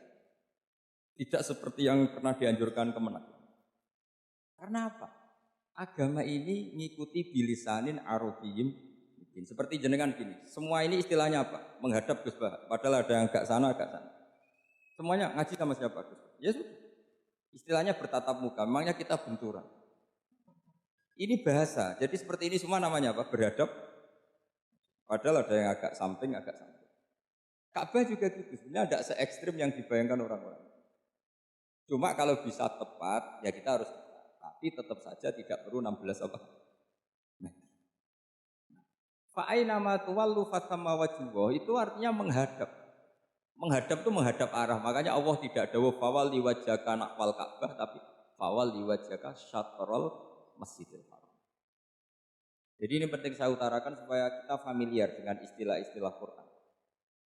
Istilah Quran itu gampang sebenarnya. Kalau kita kaji itu gampang. Problem kita tidak pernah mengkaji, jadi semuanya asing. Kalau kita mengkaji itu gampang sekali. Saya punya sekian cerita betapa pentingnya mengkaji Quran. Harun ar-Rasyid itu dinasti Bani Abbasiyah. Itu pinter sekali. Ada seorang ustadz yang agak ekstrim. Itu datang ke Harun ar-Rasyid. Ya Amirul Mukminin, inni nasihun laka famusaddidun alaika.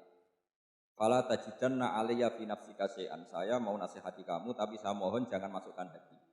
Karena nasihat ini penting. Tapi saya akan keras, vulgar, akan keras, kritik saya akan keras karena Anda sebagai Amirul Mukminin tidak becus. Apa kata Amirul Mukminin Harun Rasyid? Uskut ya Ustad. Sebagian riwayat uskut ya jahil. Kamu itu Ustad bodoh, tidak usah banyak omong. Terus kita, kenapa saya bodoh? Terus dibacakan ayat faqula lahu qaulal layyina la'allahu yatadzakkaru aw yakhsha. Inna Allaha ta'ala qad arsala man huwa khairun minka ila man huwa syarrun minni. Wa ma'a dzalika qala ta'ala faqula lahu qaulal layyin. Allah pernah menugaskan seorang yang lebih baik ketimbang kamu, yaitu Musa dan Harun. Musa dan Harun adalah seorang nabi. Kepada orang yang lebih buruk ketimbang saya, yaitu Fir'aun. Itu saja etikanya faqula lahu qaulal lain. Kamu kalau ngomong yang halus, yang baik, yang berperadaban, kok kamu sama saya mau kasar? Akhirnya ustadznya ternyata pinter kamu, yes pinter aku. Jadi semudah itu.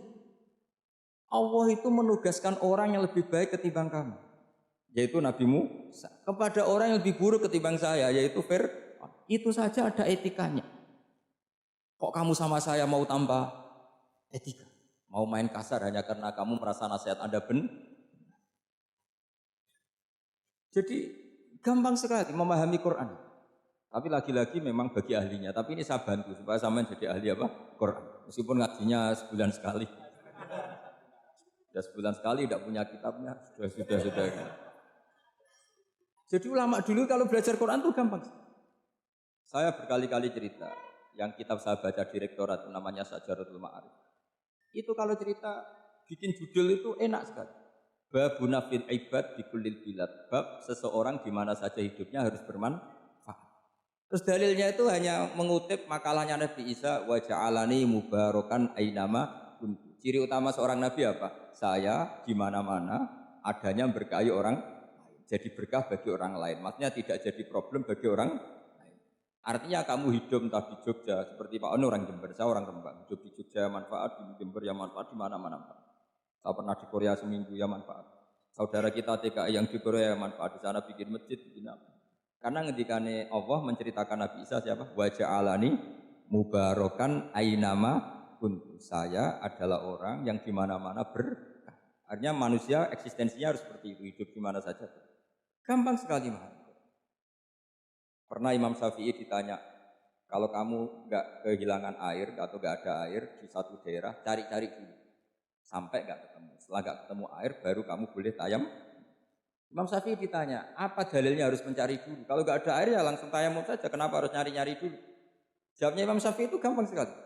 Qala ta'ala falam tajidu ma'an. Kemudian kamu tidak menemukan di mana-mana tidak menemukan setelah mencari. Kalau belum mencari namanya tidak tahu. Kan ayatnya kan falam tajidu ma'an. Kemudian kamu tidak menemukan air. Tidak menemukan tuh nyari dulu apa langsung ambil sikap? Nyari dulu baru kesimpulannya tidak ketemu. Kalau belum pernah nyari namanya tidak tahu. Segampang itu ulama dulu memahami Quran karena konstruksinya utuh. Yaitu mereka tahu betul bahwa Quran itu bilisanin Arabiyim. Ketika Futuhat Syam, Syam dulu itu dikuasai tentara Romawi. Era Sayyidina Umar Futuhat. Yerusalem dikuasai tentara Islam. Itu awal Sayyidina siapa?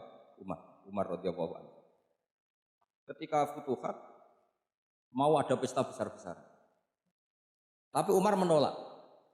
Ketika menolak, kenapa Anda menolak? Beliau hanya baca ayat innallaha ta'ala ayyara qauman faqala adhabtum thayyibatikum fi hayatikumud dunya.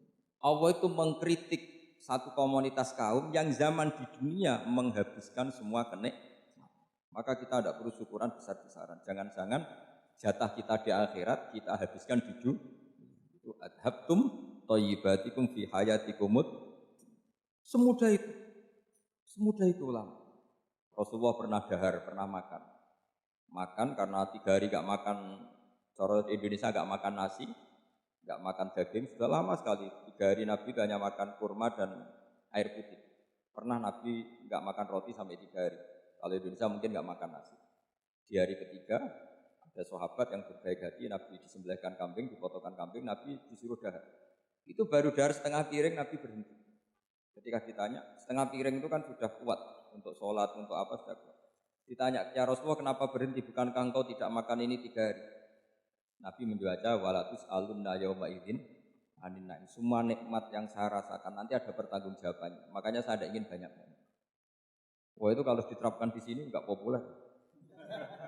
Makanya saya tahu gayanya ngaji Quran itu enggak siap dengan konsep-konsep Quran ini.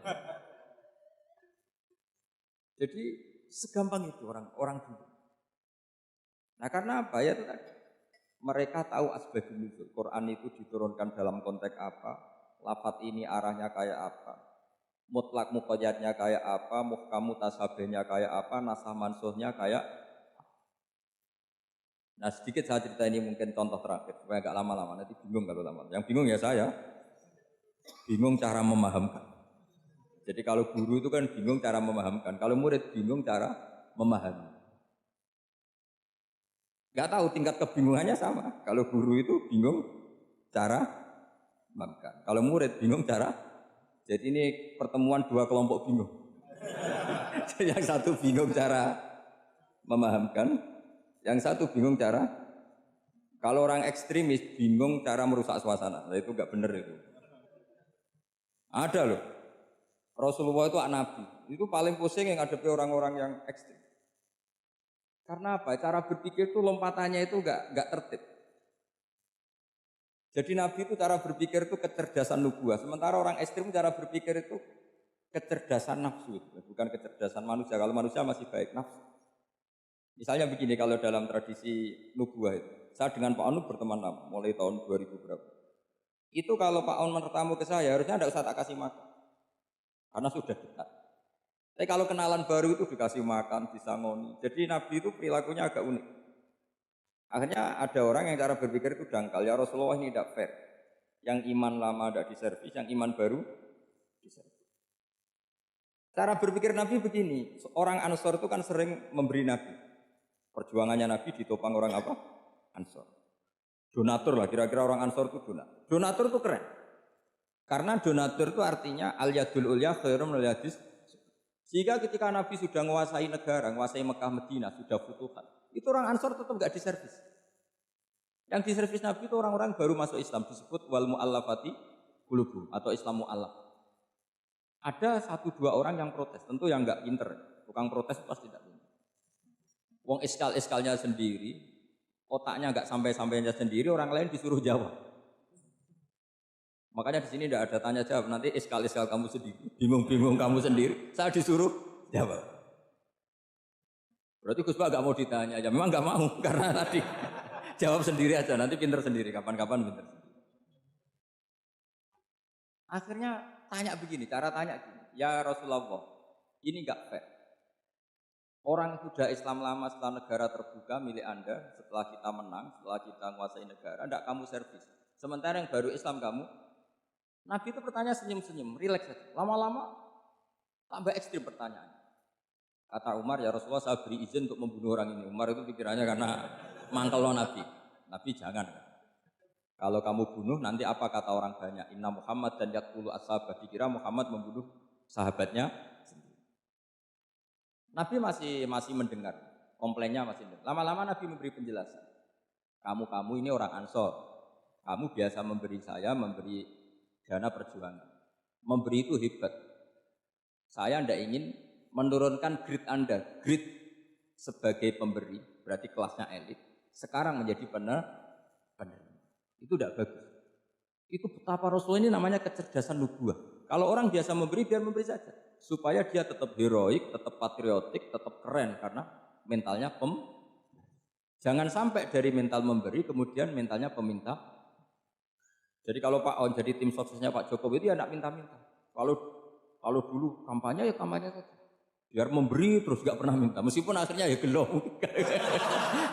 Tapi Nabi dulu tidak gitu. Jadi orang Ansor itu gak pernah diservis. Padahal jasanya kayak gitu. Supaya kelasnya tetap kelas elit, yaitu pemberi, penanggung jawab.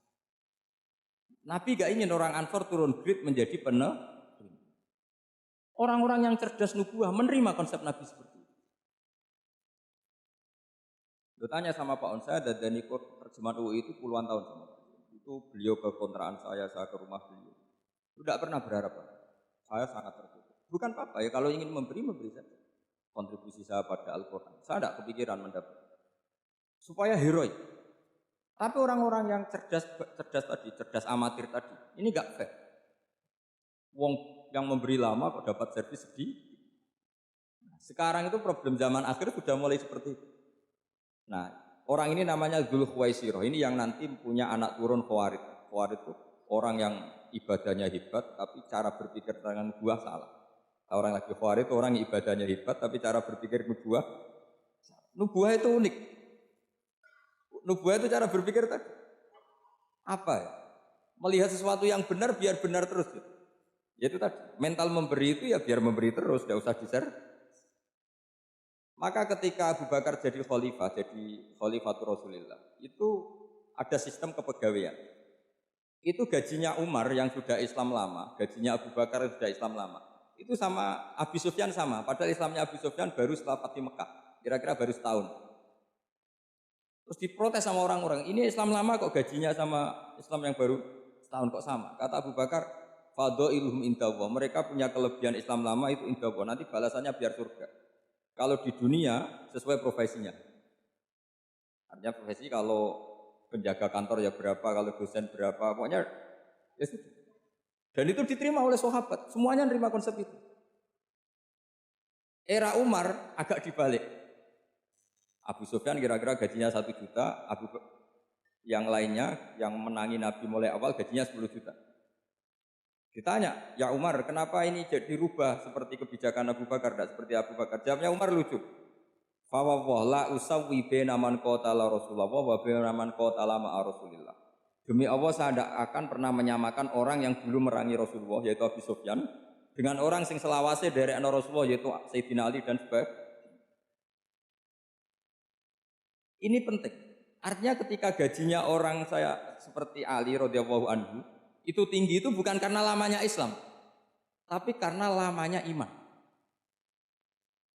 Jadi mulai dulu ijtihad itu ada dan dulu dia biasa saja. Karena tadi ada kecerdasan nubuah. Saya ulang lagi, ada kecerdasan apa? Sekarang itu kecerdasan toma atau kecerdasan nafsu. Itu kalau sampai ngaji kitab tasawuf, itu bab bakhil itu tidak ada. Menurut kitab tasawuf, medit itu juga ada, kikir itu juga ada. Yang ada itu toma. Toma itu berharap dikasih orang lain. Sampai pernah enggak bilang kalau artis-artis di Jakarta kikir? Tidak pernah kan? Karena kamu tidak pernah ingin diberi. Kalau kamu punya pacar karena kenal tidak pernah ditraktir, oh pacar saya kikir. Karena kamu ingin diberi. Pernah enggak kamu hukumi orang lain kikir? Yang enggak kenal. Padahal tidak pernah memberi kamu. Apa kak? Karena kamu tidak pernah ini. Coba sekarang kamu saya tanya, ini latihan cerdas. Definisi kikir itu apa coba? Enggak pernah memberi kamu kan? Artis-artis Jakarta, tokoh-tokoh nasional pernah enggak memberi kamu? Enggak kan? Tapi enggak pernah kamu vonis kikir. Karena kamu enggak pernah Tapi pacar kamu, kok amin ditraktir terus? Atau istri kamu, atau mertua kamu, kok enggak ngasih warisan, kamu bilang kikir enggak? Sebabnya kikir betul apa karena kamu tomak, berharap? Tomak. Maka di kitab tasawuf itu enggak ada bab kikir, yang ada bab tomak. Karena asal usul menvonis orang kikir itu karena tamak. Maka jangan banyak kenal orang, nanti banyak hukum kamu kan. Sombong juga gitu, di tasawuf itu enggak ada bab sombong. Karena orang hukumi orang lain sombong itu karena kamu ingin dihormati. Ada orang enggak kenal, terus lewat saja enggak tanya kamu bilang sombong enggak kan? Tapi kalau kenal, oh sombong betul, kenal enggak tanya kan itu. Jadi tasawuf itu sisi unik dari khazanah Islam. Makanya di tasawuf itu enggak ada kritik terhadap kikir. Ya tentu kikir itu buruk, pasti ya kikir itu buruk. Tapi enggak perlu dikritik. Jangan-jangan yang salah kamu. Mau kenal Pak On di PPAI terus ingin jadi sekretarisnya. Terus ingin kenal Pak Jokowi ingin jadi menterinya. Nanti kenal rektor ingin jadi pegawainya. Ketika enggak diturutin bilang Pak Rektor kikir. Tapi orang lain ya Kak pernah berharap. Mungkin enggak menvonis Pak Rektor atau Pak On ini kikir. Enggak kan? Berarti vonis kikir itu status orang itu apa enggak kesampaian niat kamu? Memang agak jelimet ilmu tasawuf itu. Tapi itu unik. Itu bagian dari khazanah apa? Islam. Makanya Rasulullah itu sering isti'adah minta perlindungan wa min toma'in fi ghairi matma'in. Ya Allah saya tidak ingin berkeinginan yang tidak layak. Karena semua dunia ini dimulai dari keinginan. Coba kamu protes negara itu karena apa? Ingin makmur sejahtera tanpa kerja sehingga nyalakan menteri keuangan, menteri ini. Makanya kalau guyonannya ulama tasawuf gini, tak beri bocoran. Guyonannya orang tasawuf. Begini guyonannya. Anta lam tajid min nafsika kullama turid fa kaifa turidu min ghairika kullama turid. Kamu yang punya keinginan saja tidak bisa memenuhi apa yang kamu inginkan. Kenapa keinginan itu kamu timpakan ke orang lain untuk memenuhi kamu? Wong kamu yang punya keinginan saja tidak bisa mewujudkan. Kenapa keinginan Anda kamu timpakan, bebankan orang lain untuk memenuhi keinginan Anda? Misalnya kamu, Gus saya ini goblok, tolong pinterkan. Wong kamu yang ini saja tidak bisa. Kok menyuruh saya? Jadi kalau tiap tasawuf itu unik. Seperti kamu mencintai istri tulen itu ingin kan dicintai istri tulen. Kamu sendiri kan nggak bisa cinta tulen, masih pelengahan sana sini. Kamu pacaran, ingin pacar kamu setia. Ternyata kamu bikin sekian alternatif. Kalau putus ini punya ini, putus ini. Tapi kamu ingin ini setia kan nggak fair. Makanya guyonanya orang tasawuf itu anta lam tajid min nafsika kullama turid fa kaifa turidu min ghairika kullama turid. Gampang tuh apalane pokoknya ratrit gitu aja gampang. Jadi kamu yang punya keinginan saja tidak bisa memenuhi. Kok orang lain disuruh memenuhi.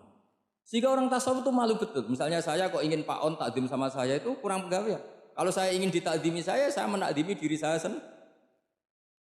Makanya berbahagialah orang yang ngilu terus saya ganteng sendiri ya Allah. Saya kaya sendiri. Menunggu orang lain bilang kamu kaya itu repot. Menunggu orang lain bilang kamu hebat itu, ya sudah bilang aja, ya Allah saya hebat, ya Allah saya ganteng, ya Allah saya cantik. Daripada menunggu orang lain bilang apa? Cantik. Jadi ilmu tasawuf itu unik. Jadi kalau fikih itu yang dikritik itu kikir. Kalau tasawuf enggak tomak. Karena orang yang kamu vonis kikir itu jangan-jangan tidak kikir tapi mementingkan yang lebih penting. Misalnya ada teman yang tidak pernah naksir kamu, ternyata punya ibu sakit, uangnya dianggarkan untuk ibunya yang sakit, atau anaknya sekolah, atau keluarganya masih butuh dia, sehingga sama teman dia kikir. Hakikatnya kikir apa mementingkan yang penting? Tapi kamu karena nggak pernah ditraktir menvonis kikir. Ini pelajaran. Jadi makanya yang dianteni ilmu tasawuf itu tomak, tamak kalau dalam bahasa Indonesia, bukan kikir. Karena vonis kikir itu akan disematkan orang yang tidak kesampaian hajatnya. Makanya bapak saya itu, keluarga kiai itu ajarannya itu. Yang penting jangan berharap dari orang lain. Ini Pak On saksinya, saya dulu benahin terjemah itu nggak pernah ingin diperlakukan seperti ini. Yang ngaji aja. Karena pikirannya keluarga kiai itu sederhana. Kalau ngamal ya ngamal saja. Ngamal itu heroik. Makanya buyut-buyut kita semua ini kan pahlawan semua. Membela negara Indonesia jadi merdeka. Ya nggak pernah kebayang jadi presiden menteri. Tapi sekarang nggak ngamal sedikit saja harus jadi menteri jadi. Ini bahaya kalau dalam kelangsungan bernegara karena orang biasa transaksional.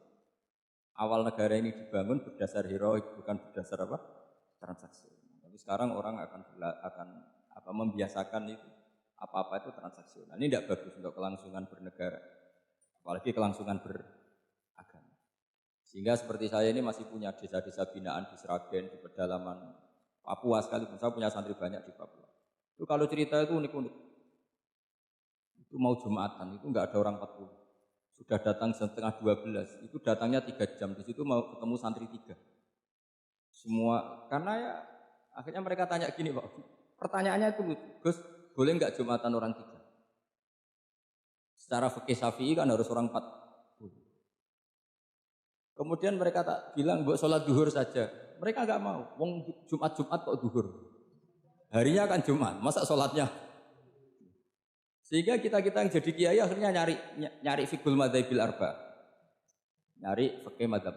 Ternyata Imam Malik membolehkan orang 6. Ada yang bilang 12. Yang penting keceluk jamun. Jamun itu kelompok. Kalau 3 kan belum keceluk apa? Belum disebut apa? Ini penting saya utarakan supaya kita berjuang itu bukan karena service seperti ini kayak di Ulil Albab, masjidnya keren, kampus swasta tertua, terus termasuk nomor 1-2 di Indonesia. Oke, kita syukur dengan kebesaran Ulil. Tapi yang namanya dakwah itu menjadikan orang tidak tahu menjadi tahu, termasuk kepada desa-desa tertinggi. Sama, yang namanya menteri itu pembantu presiden untuk memenuhi kebutuhan rakyat banyak. Sekarang misalnya menteri pertaniannya itu hebat, cerdas. Tapi petani nggak mau nandur padi mau apa? Coba yang membantu ketahanan pangan itu para petani mau nanam padi apa karena menteri pertanian? Karena petani mau nanam. Ya sudah GR saja kita pembantu presiden semua. Karena ikut menyumbangkan ketahanan pangan. Tapi kamu kan nggak digaji, kita keren ngamal tambah harap gaji. Ini penting supaya Anda itu nggak hati kecil gitu. Ikut menyumbang negara tanpa ingin dapat gaji. Keren enggak? Dan itu nubuah. Apa? Nubuah. Orang Ansor itu seperti itu. Sehingga ketika Rasulullah wafat dan ada kompetisi kepemimpinan, itu orang Ansor enggak ikut. Sudah kita makmum saja, silahkan dibagi di saking baiknya orang Ansor. Nah, makanya saya ulang lagi ya. Kecerdasan nubuah ini yang enggak difahami orang Khawarij. Orang Khawarij cara berpikir yang kerja banyak harus dapat banyak. Sementara kecerdasan nubuah enggak. Yang biasa memberi terus memberi saja biar derajatnya tetap al-yadul ulya.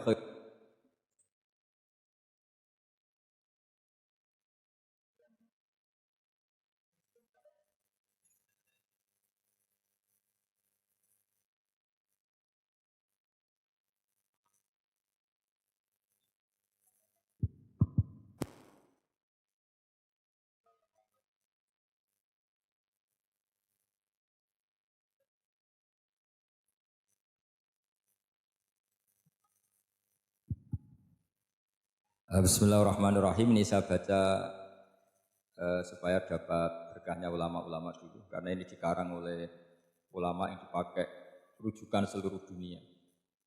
Begini, qala Ibnu Taimiyah ma'rifatu sababin nuzuli yu'inu ala fahmil ayat. Jadi mengenali asbabin nuzul itu membantu memahami secara benar ayat itu. Karena tadi kalau ayat itu dipotong itu maknanya bisa kacau kayak tadi famastam ta'tum bihi minhunna fa'atuhunna ujuruhun. Kalau diterjemah itu kan mendukung kawin mut'ah. Kalau terjemahnya saja perempuan siapa saja yang pernah kamu nikmati yang penting kamu bayar, itu kan aliran sesat dan menyesatkan. Itu konteks asbabun nuzul tidak seperti itu. Perempuan yang sudah menjadi istri kamu, seorang lagi perempuan yang sudah menjadi istri kamu, jika sudah kamu hubungan intim maka maharnya harus dibayar penuh. Tapi kalau belum hubungan intim maharnya hanya wajib separuh. Fanis ma faradtum illa ayafuna aw ya'fu alladhi biyadihi uqdatun. Tapi tadi kalau di Indonesia gimana Gus? Nah, itu yang repotnya. Maharnya itu tadi mukena atasan dan apa? Bawahan. Wah kacau kalau di Indonesia. Sehingga kita bingung kalau dalam logika Arab kan gitu. Bayangannya kalau cerai kata Allah fala ta'khudhu min husai'at.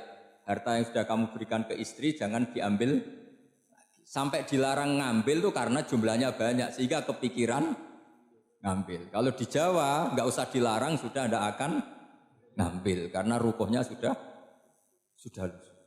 Itu susahnya baca Quran di Jawa. Karena dari awal maharnya terlalu apa? Kecil. Terus beliau Imam Suyuti termasuk di sini menyontohkan yang pasti salah kalau difahami yaitu tadi ayat apa itu fa'inama tuwallu fastamma wajib. Jadi beliau terus meringatkan betapa pentingnya mengenali asbabin nuzul. Karena asbabin nuzul itu gampang. Saya ulang lagi, asbabin nuzul itu gampang. Gampangnya begini ya, kan ada satu peristiwa. Misalnya begini, Rasulullah itu kan mengkritik penuhanan Lata dan Uzza. Berhala-berhala itu dituhankan, dikritik sama Rasulullah. Kemudian mereka begini, karena mereka biasa personifikasi Tuhan. Muhammad, kalau Tuhan itu tidak Lata Uzza dan itu terbuat dari batu, lalu Tuhan Anda itu dari apa? Amin fiddotin audabin, lalu Tuhan Anda ini dari emas apa dari perak? Karena mereka nggak bisa membayangkan Tuhan tanpa dipersonifikasi. Terus Allah menurunkan qul huwallahu ahad, Allahus somad, lam yalid wa lam yulad wa lam yakul lahu kufuwan ahad. Karena otaknya mereka sudah begitu, yang namanya Tuhan itu harus dipersonifikasi. Makanya saya kemarin di Korea seminggu, cerita yang paling unik gini Pak On, ada bos Islam, ada bosnya TKI yang baik. Mereka mengizinkan pekerjanya sholat. Bareng sholat tuh diingeti ke atas ke bawah, kok gak ada arcanya. Sehingga setelah sholat dibilang, apa saya berikan berhala sekalipun? Karena gak kebayang ada orang sholat kok tanpa berhala, tanpa Tuhan. Yang kamu sembah itu mana? Kok gak ada? Apa tak belikan? Jadi unik. Nah teman saya yang satu unik lagi, dia termasuk pegawai Garuda yang derekno saya ke Korea itu orang pegawai Garuda. Dia karena orang kaya biasa ke Eropa kemana-mana. Singkat cerita dia sholat di mall karena nganggep Korea itu sudah negara maju kayak Eropa. Setelah sholat di mall pas asar itu, security-nya nelpon polisi. Pak polisi di sini ada ritual teroris. Jadi kalau menamakan sholat itu ritual. Jadi artinya apa?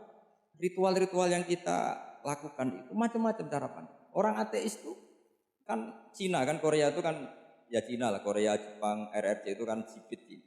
Itu ya yang namanya ibadah sembahyang harus ada patungnya atau ada arcanya atau ada benda-benda. Orang Islam kan nggak ada sama. Makanya mereka itu kok bisa? Problemnya kita, saya ulang lagi, ini problemnya. Problemnya kalau ada itu ya repot. Begini misalnya, ini masih tentang asbabun nuzul. Ini contoh terakhir tentang masih asbabun nuzul. Umar radhiyallahu anhu, sahabat Umar itu kalau mencium Hajar Aswad itu sambil gedumel. Tidak berdoa tapi gedumel. Masyhur. Itu ada di Bukhari. Alim tu annaka hajarun la tadurru wa la tanfa. Walau la anni ra'aitu Rasulullah qabbalaka ma qabbaltuka. Saya tahu loh. Nyium Hajar Aswad dicium tapi sambil gedumel. Saya tahu loh kamu hanya batu, enggak mandoroti, enggak manfaati. Kamu jangan GR, saya cium itu jangan GR. Kalau saja saya tidak melihat Rasulullah mencium kamu, maka saya tidak sudi nyium kamu. Dah gitu aja. Terus berapa? Itu tiap nyium Hajar itu tidak doa. Kalau kamu kan nggak minta kaya, minta macam-macam.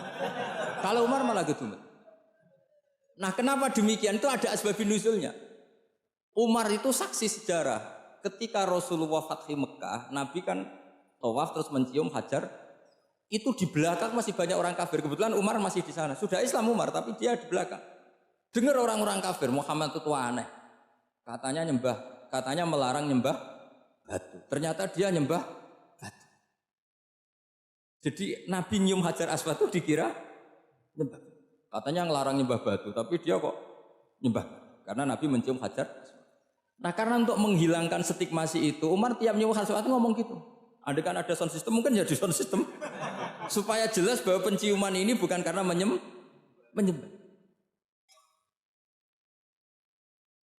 Artinya mudah sekali kenapa Umar ngomong gitu, karena asbabun nuzulnya seperti itu. Coba kalau kamu tidak tahu asbabun nuzul, Umar maksudnya gimana? Gak doa, gak apa, kok malah ngomong gitu kan? Tapi kalau kamu tahu asbabun nuzul Umar itu yang mendengar komentar orang sama ketika kita tawaf itu kan 3 pertama kan kita lari-lari kecil. Itu ceritanya juga gitu. Rasulullah itu hidup di Medina, terus diterkenalkan miskin. Medina itu kota wabak, kota penyakit, endemik. Dulu Medina, Yasrib itu kota endemik. Jika kata orang kafir-kafir Mekah, yaji uliha dalbet kaumun kot wahanat huma Yasrib. Nanti akan datang satu komunitas kaum yang sudah lemas karena kena penyakit TBC dari Yasrib. Nabi dengar itu makanya terus bilang ke para sahabat, tunjukkan kalau kamu kuat dengan cara lari itu. Terus pakai pakaian yang kelihatan maco, yaitu yang dipakai lelaki-lelaki. Bahunya dikelihatkan. Nah, setelah Rasulullah wafat, Umar menggantikan beliau setelah Abu Bakar. Umar bilang gini, sebetulnya tawaf seperti ini, yaitu lari pertama 3 putaran pertama lari dan memperlihatkan pundak seakan-akan orang maco itu sudah nggak perlu. Karena alasan itu sudah tidak ada. Tapi ini tinggalan Rasulullah, maka jangan rubah ya tetap seperti ini. Akhirnya meskipun sudah tidak ada alasan tadi menjawab stigmasi orang kafir, tetap tawaf seperti ini. Jadi memang agama itu unik. Kadang kita harus tahu alasannya, tapi alasan itu kalau menjadi mahatul hukmi, pijakan hukum sah. Misalnya kamu terus bilang gini, berarti tawaf sekarang bebas, gak perlu seperti itu. Kan alasan itu sudah ada. Nah di sini pentingnya riwayat. Riwayat itu begini, logikanya sudah nggak ada, tapi kaifiah itu, cara itu masih kita terus. Dan itu memang saya ulang lagi harus tahu asbabun nuzul. Saya beri contoh ya misalnya, wa idza darabtum fil ardi falaysa 'alaikum junahun an taqsuru minas shalah. Terus ayat di mana? In khiftum ayyaftinakumul ladzina kafar. Jika kamu pergi dalam keadaan takut ditangkap orang kafir atau takut diculik orang kafir, maka kamu boleh mengqasar sholat. Itu jelas ada ayat in khiftum ayyaftinakumul ladzina kafar. Jika kamu takut diculik orang kafir. Sehingga ketika ba'da Fathi Mekah, setelah Mekah dikuasai Islam, Umar tanya, ya Rasulullah, kenapa engkau masih sholat qasar? Bukankah kita sudah aman? Waqad qala ta'ala in khiftum ayyaftinakumul ladzina kafaru. Allah ngendikan boleh mengqasar itu kalau dalam kondisi takut. Waqad kunna fi amrin, sekarang kita sudah aman. Jawabannya Rasulullah itu unik. Ya Umar hadhihi shadaqatun faqbalu shadaqah. Ini sedekahnya Allah, bonus sudah terima saja, enggak usah catatan-catatan gitu. Sehingga era Umar ya ada lagi yang tanya Umar ke gitu. Kata Umar, sa'altu dzalika Rasulullah sallallahu alaihi wasallam faqala hadhihi shadaqatu wa faqbalu shadaqah. Sudah ini bonus dari Allah, terima saja. Ini kan unik. Padahal kalau secara disiplin ilmu kan begini. Kamu boleh mengqasar sholat kalau dalam bepergian dan dalam keadaan takut. Logika hukumnya kalau tidak takut, tidak usah. Sama seperti begini. Kamu kalau pergi jauh seperti saya Pak On, itu ngosor sholat apa enggak ngosor kan? Alasannya kalau kosor itu, kalau pergi itu masyakot, repot. Sekarang pergi kita pakai Alphard, pakai Innova.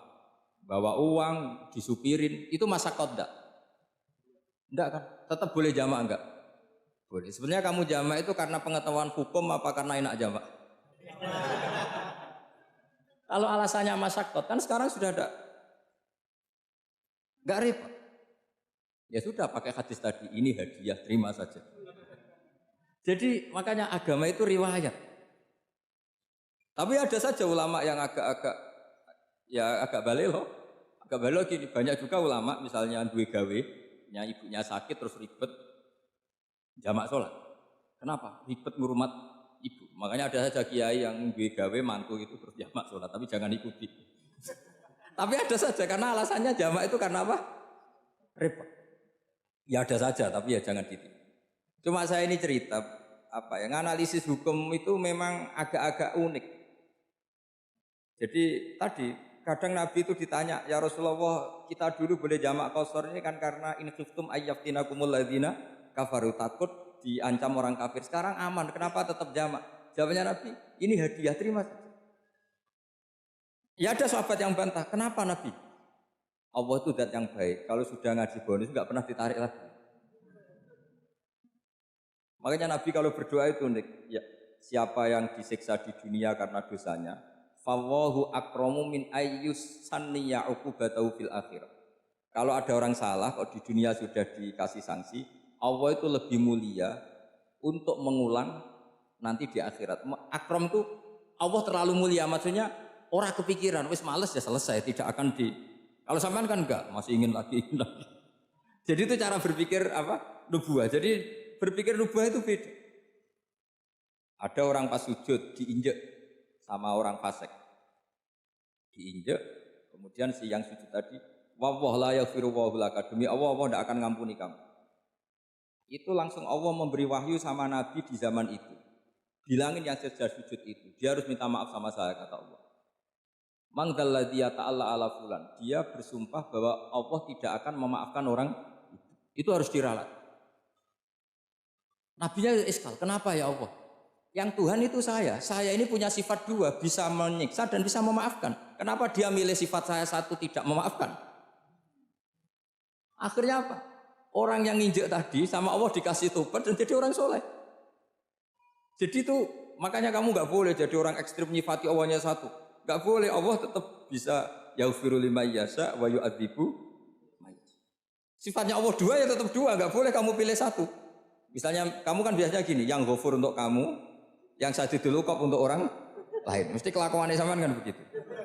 Nggak boleh seperti itu. Rasulullah kayak apa bencinya sama Wahsy? Karena Wahsy itu qatilu Hamzah. Yang membunuh Sayyid Hamzah siapa? Itu bencinya bukan main Rasulullah. Sampai maksud-maksud Wahsy. Tapi sama Allah malah diturunkan ayat laisa laka minal amri syai'un aw yatuba alaihim aw yu'adzib. Muhammad, meskipun kamu kekasih saya itu tidak wilayah kamu, maafkan atau enggak, terserah saya, kata Allah. Ternyata betul, malah Wahsy dikasih tobat. Nah sekarang enggak, orang itu nyifati Allah sama orang lain sadidul iqab, lalu sama dirinya. Enggak boleh seperti itu. Allah ya sifatnya tetap dulu. Jadi boleh kamu misalnya berdoa, ya Allah mbak yang cantik itu semoga dapat jadi istri saya. Mbaknya juga boleh berdoa, ya Allah naudzubillah min dzalik. Jadi ini adu kekuatan, nanti terserah nanti Allah pihak yang mana. Kayaknya pihak yang perempuan mungkin. Karena kasihan kan kalau cantik dapat orang apa? Saya tuh andaikan boleh fatwa fikih, yang saya haramkan tuh orang jelek dapat orang jelek. Karena kasihan anak-anaknya, tahu-tahu jelek banget. Jadi itu kan kasihan itu. Jadi dalam Islam itu seperti itu. Jadi apapun benci kita sama musuh kita, Allah bisa saja memperlakukan musuh kita secara baik. Karena Allah itu yaghfir. Tetap kita harus sifati Allah yaghfiru liman yasha wa yu'adzibu. Jangan karena kita benci seseorang seakan-akan Allah sama dia pasti yu'adzib. Pasti menyik. Itu yang dicontohkan Allah kepada Rasulnya, yaitu beliau tidak cocok sama Wahsy, malah Wahsy dikasih petunjuk. Makanya terus ada ayat apa? Laisa laka minal amri syai'un aw yatuba alaihim aw yu'adzib. Muhammad, tidak wilayah kamu, saya menentukan mengadab atau Makanya rata-rata kiai ulama itu halim. Orang halim itu rileks. Layinal janib, tidak gampang menvonis orang lain. Biar Allah tetap dengan sifatnya yaf'alu ma yasha, bahwa Allah bisa melakukan apa saja. Soal kamu benci sama seorang, benci saja atas nama kamu, jangan nyatut-nyatut Allah. Misalnya kamu cinta seseorang, wah ini yang calon presiden ini harus jadi presiden. Ternyata Allah menghendaki jadi menteri mau apa coba? Ya Allah ya falu maya sak mau apa coba? Yang kiai atau Pak On, BPAI, pantasnya kan menteri agama itu Pak On. Tapi kalau Pak yang takdir gitu mau apa ya sudah, Allah ya falu.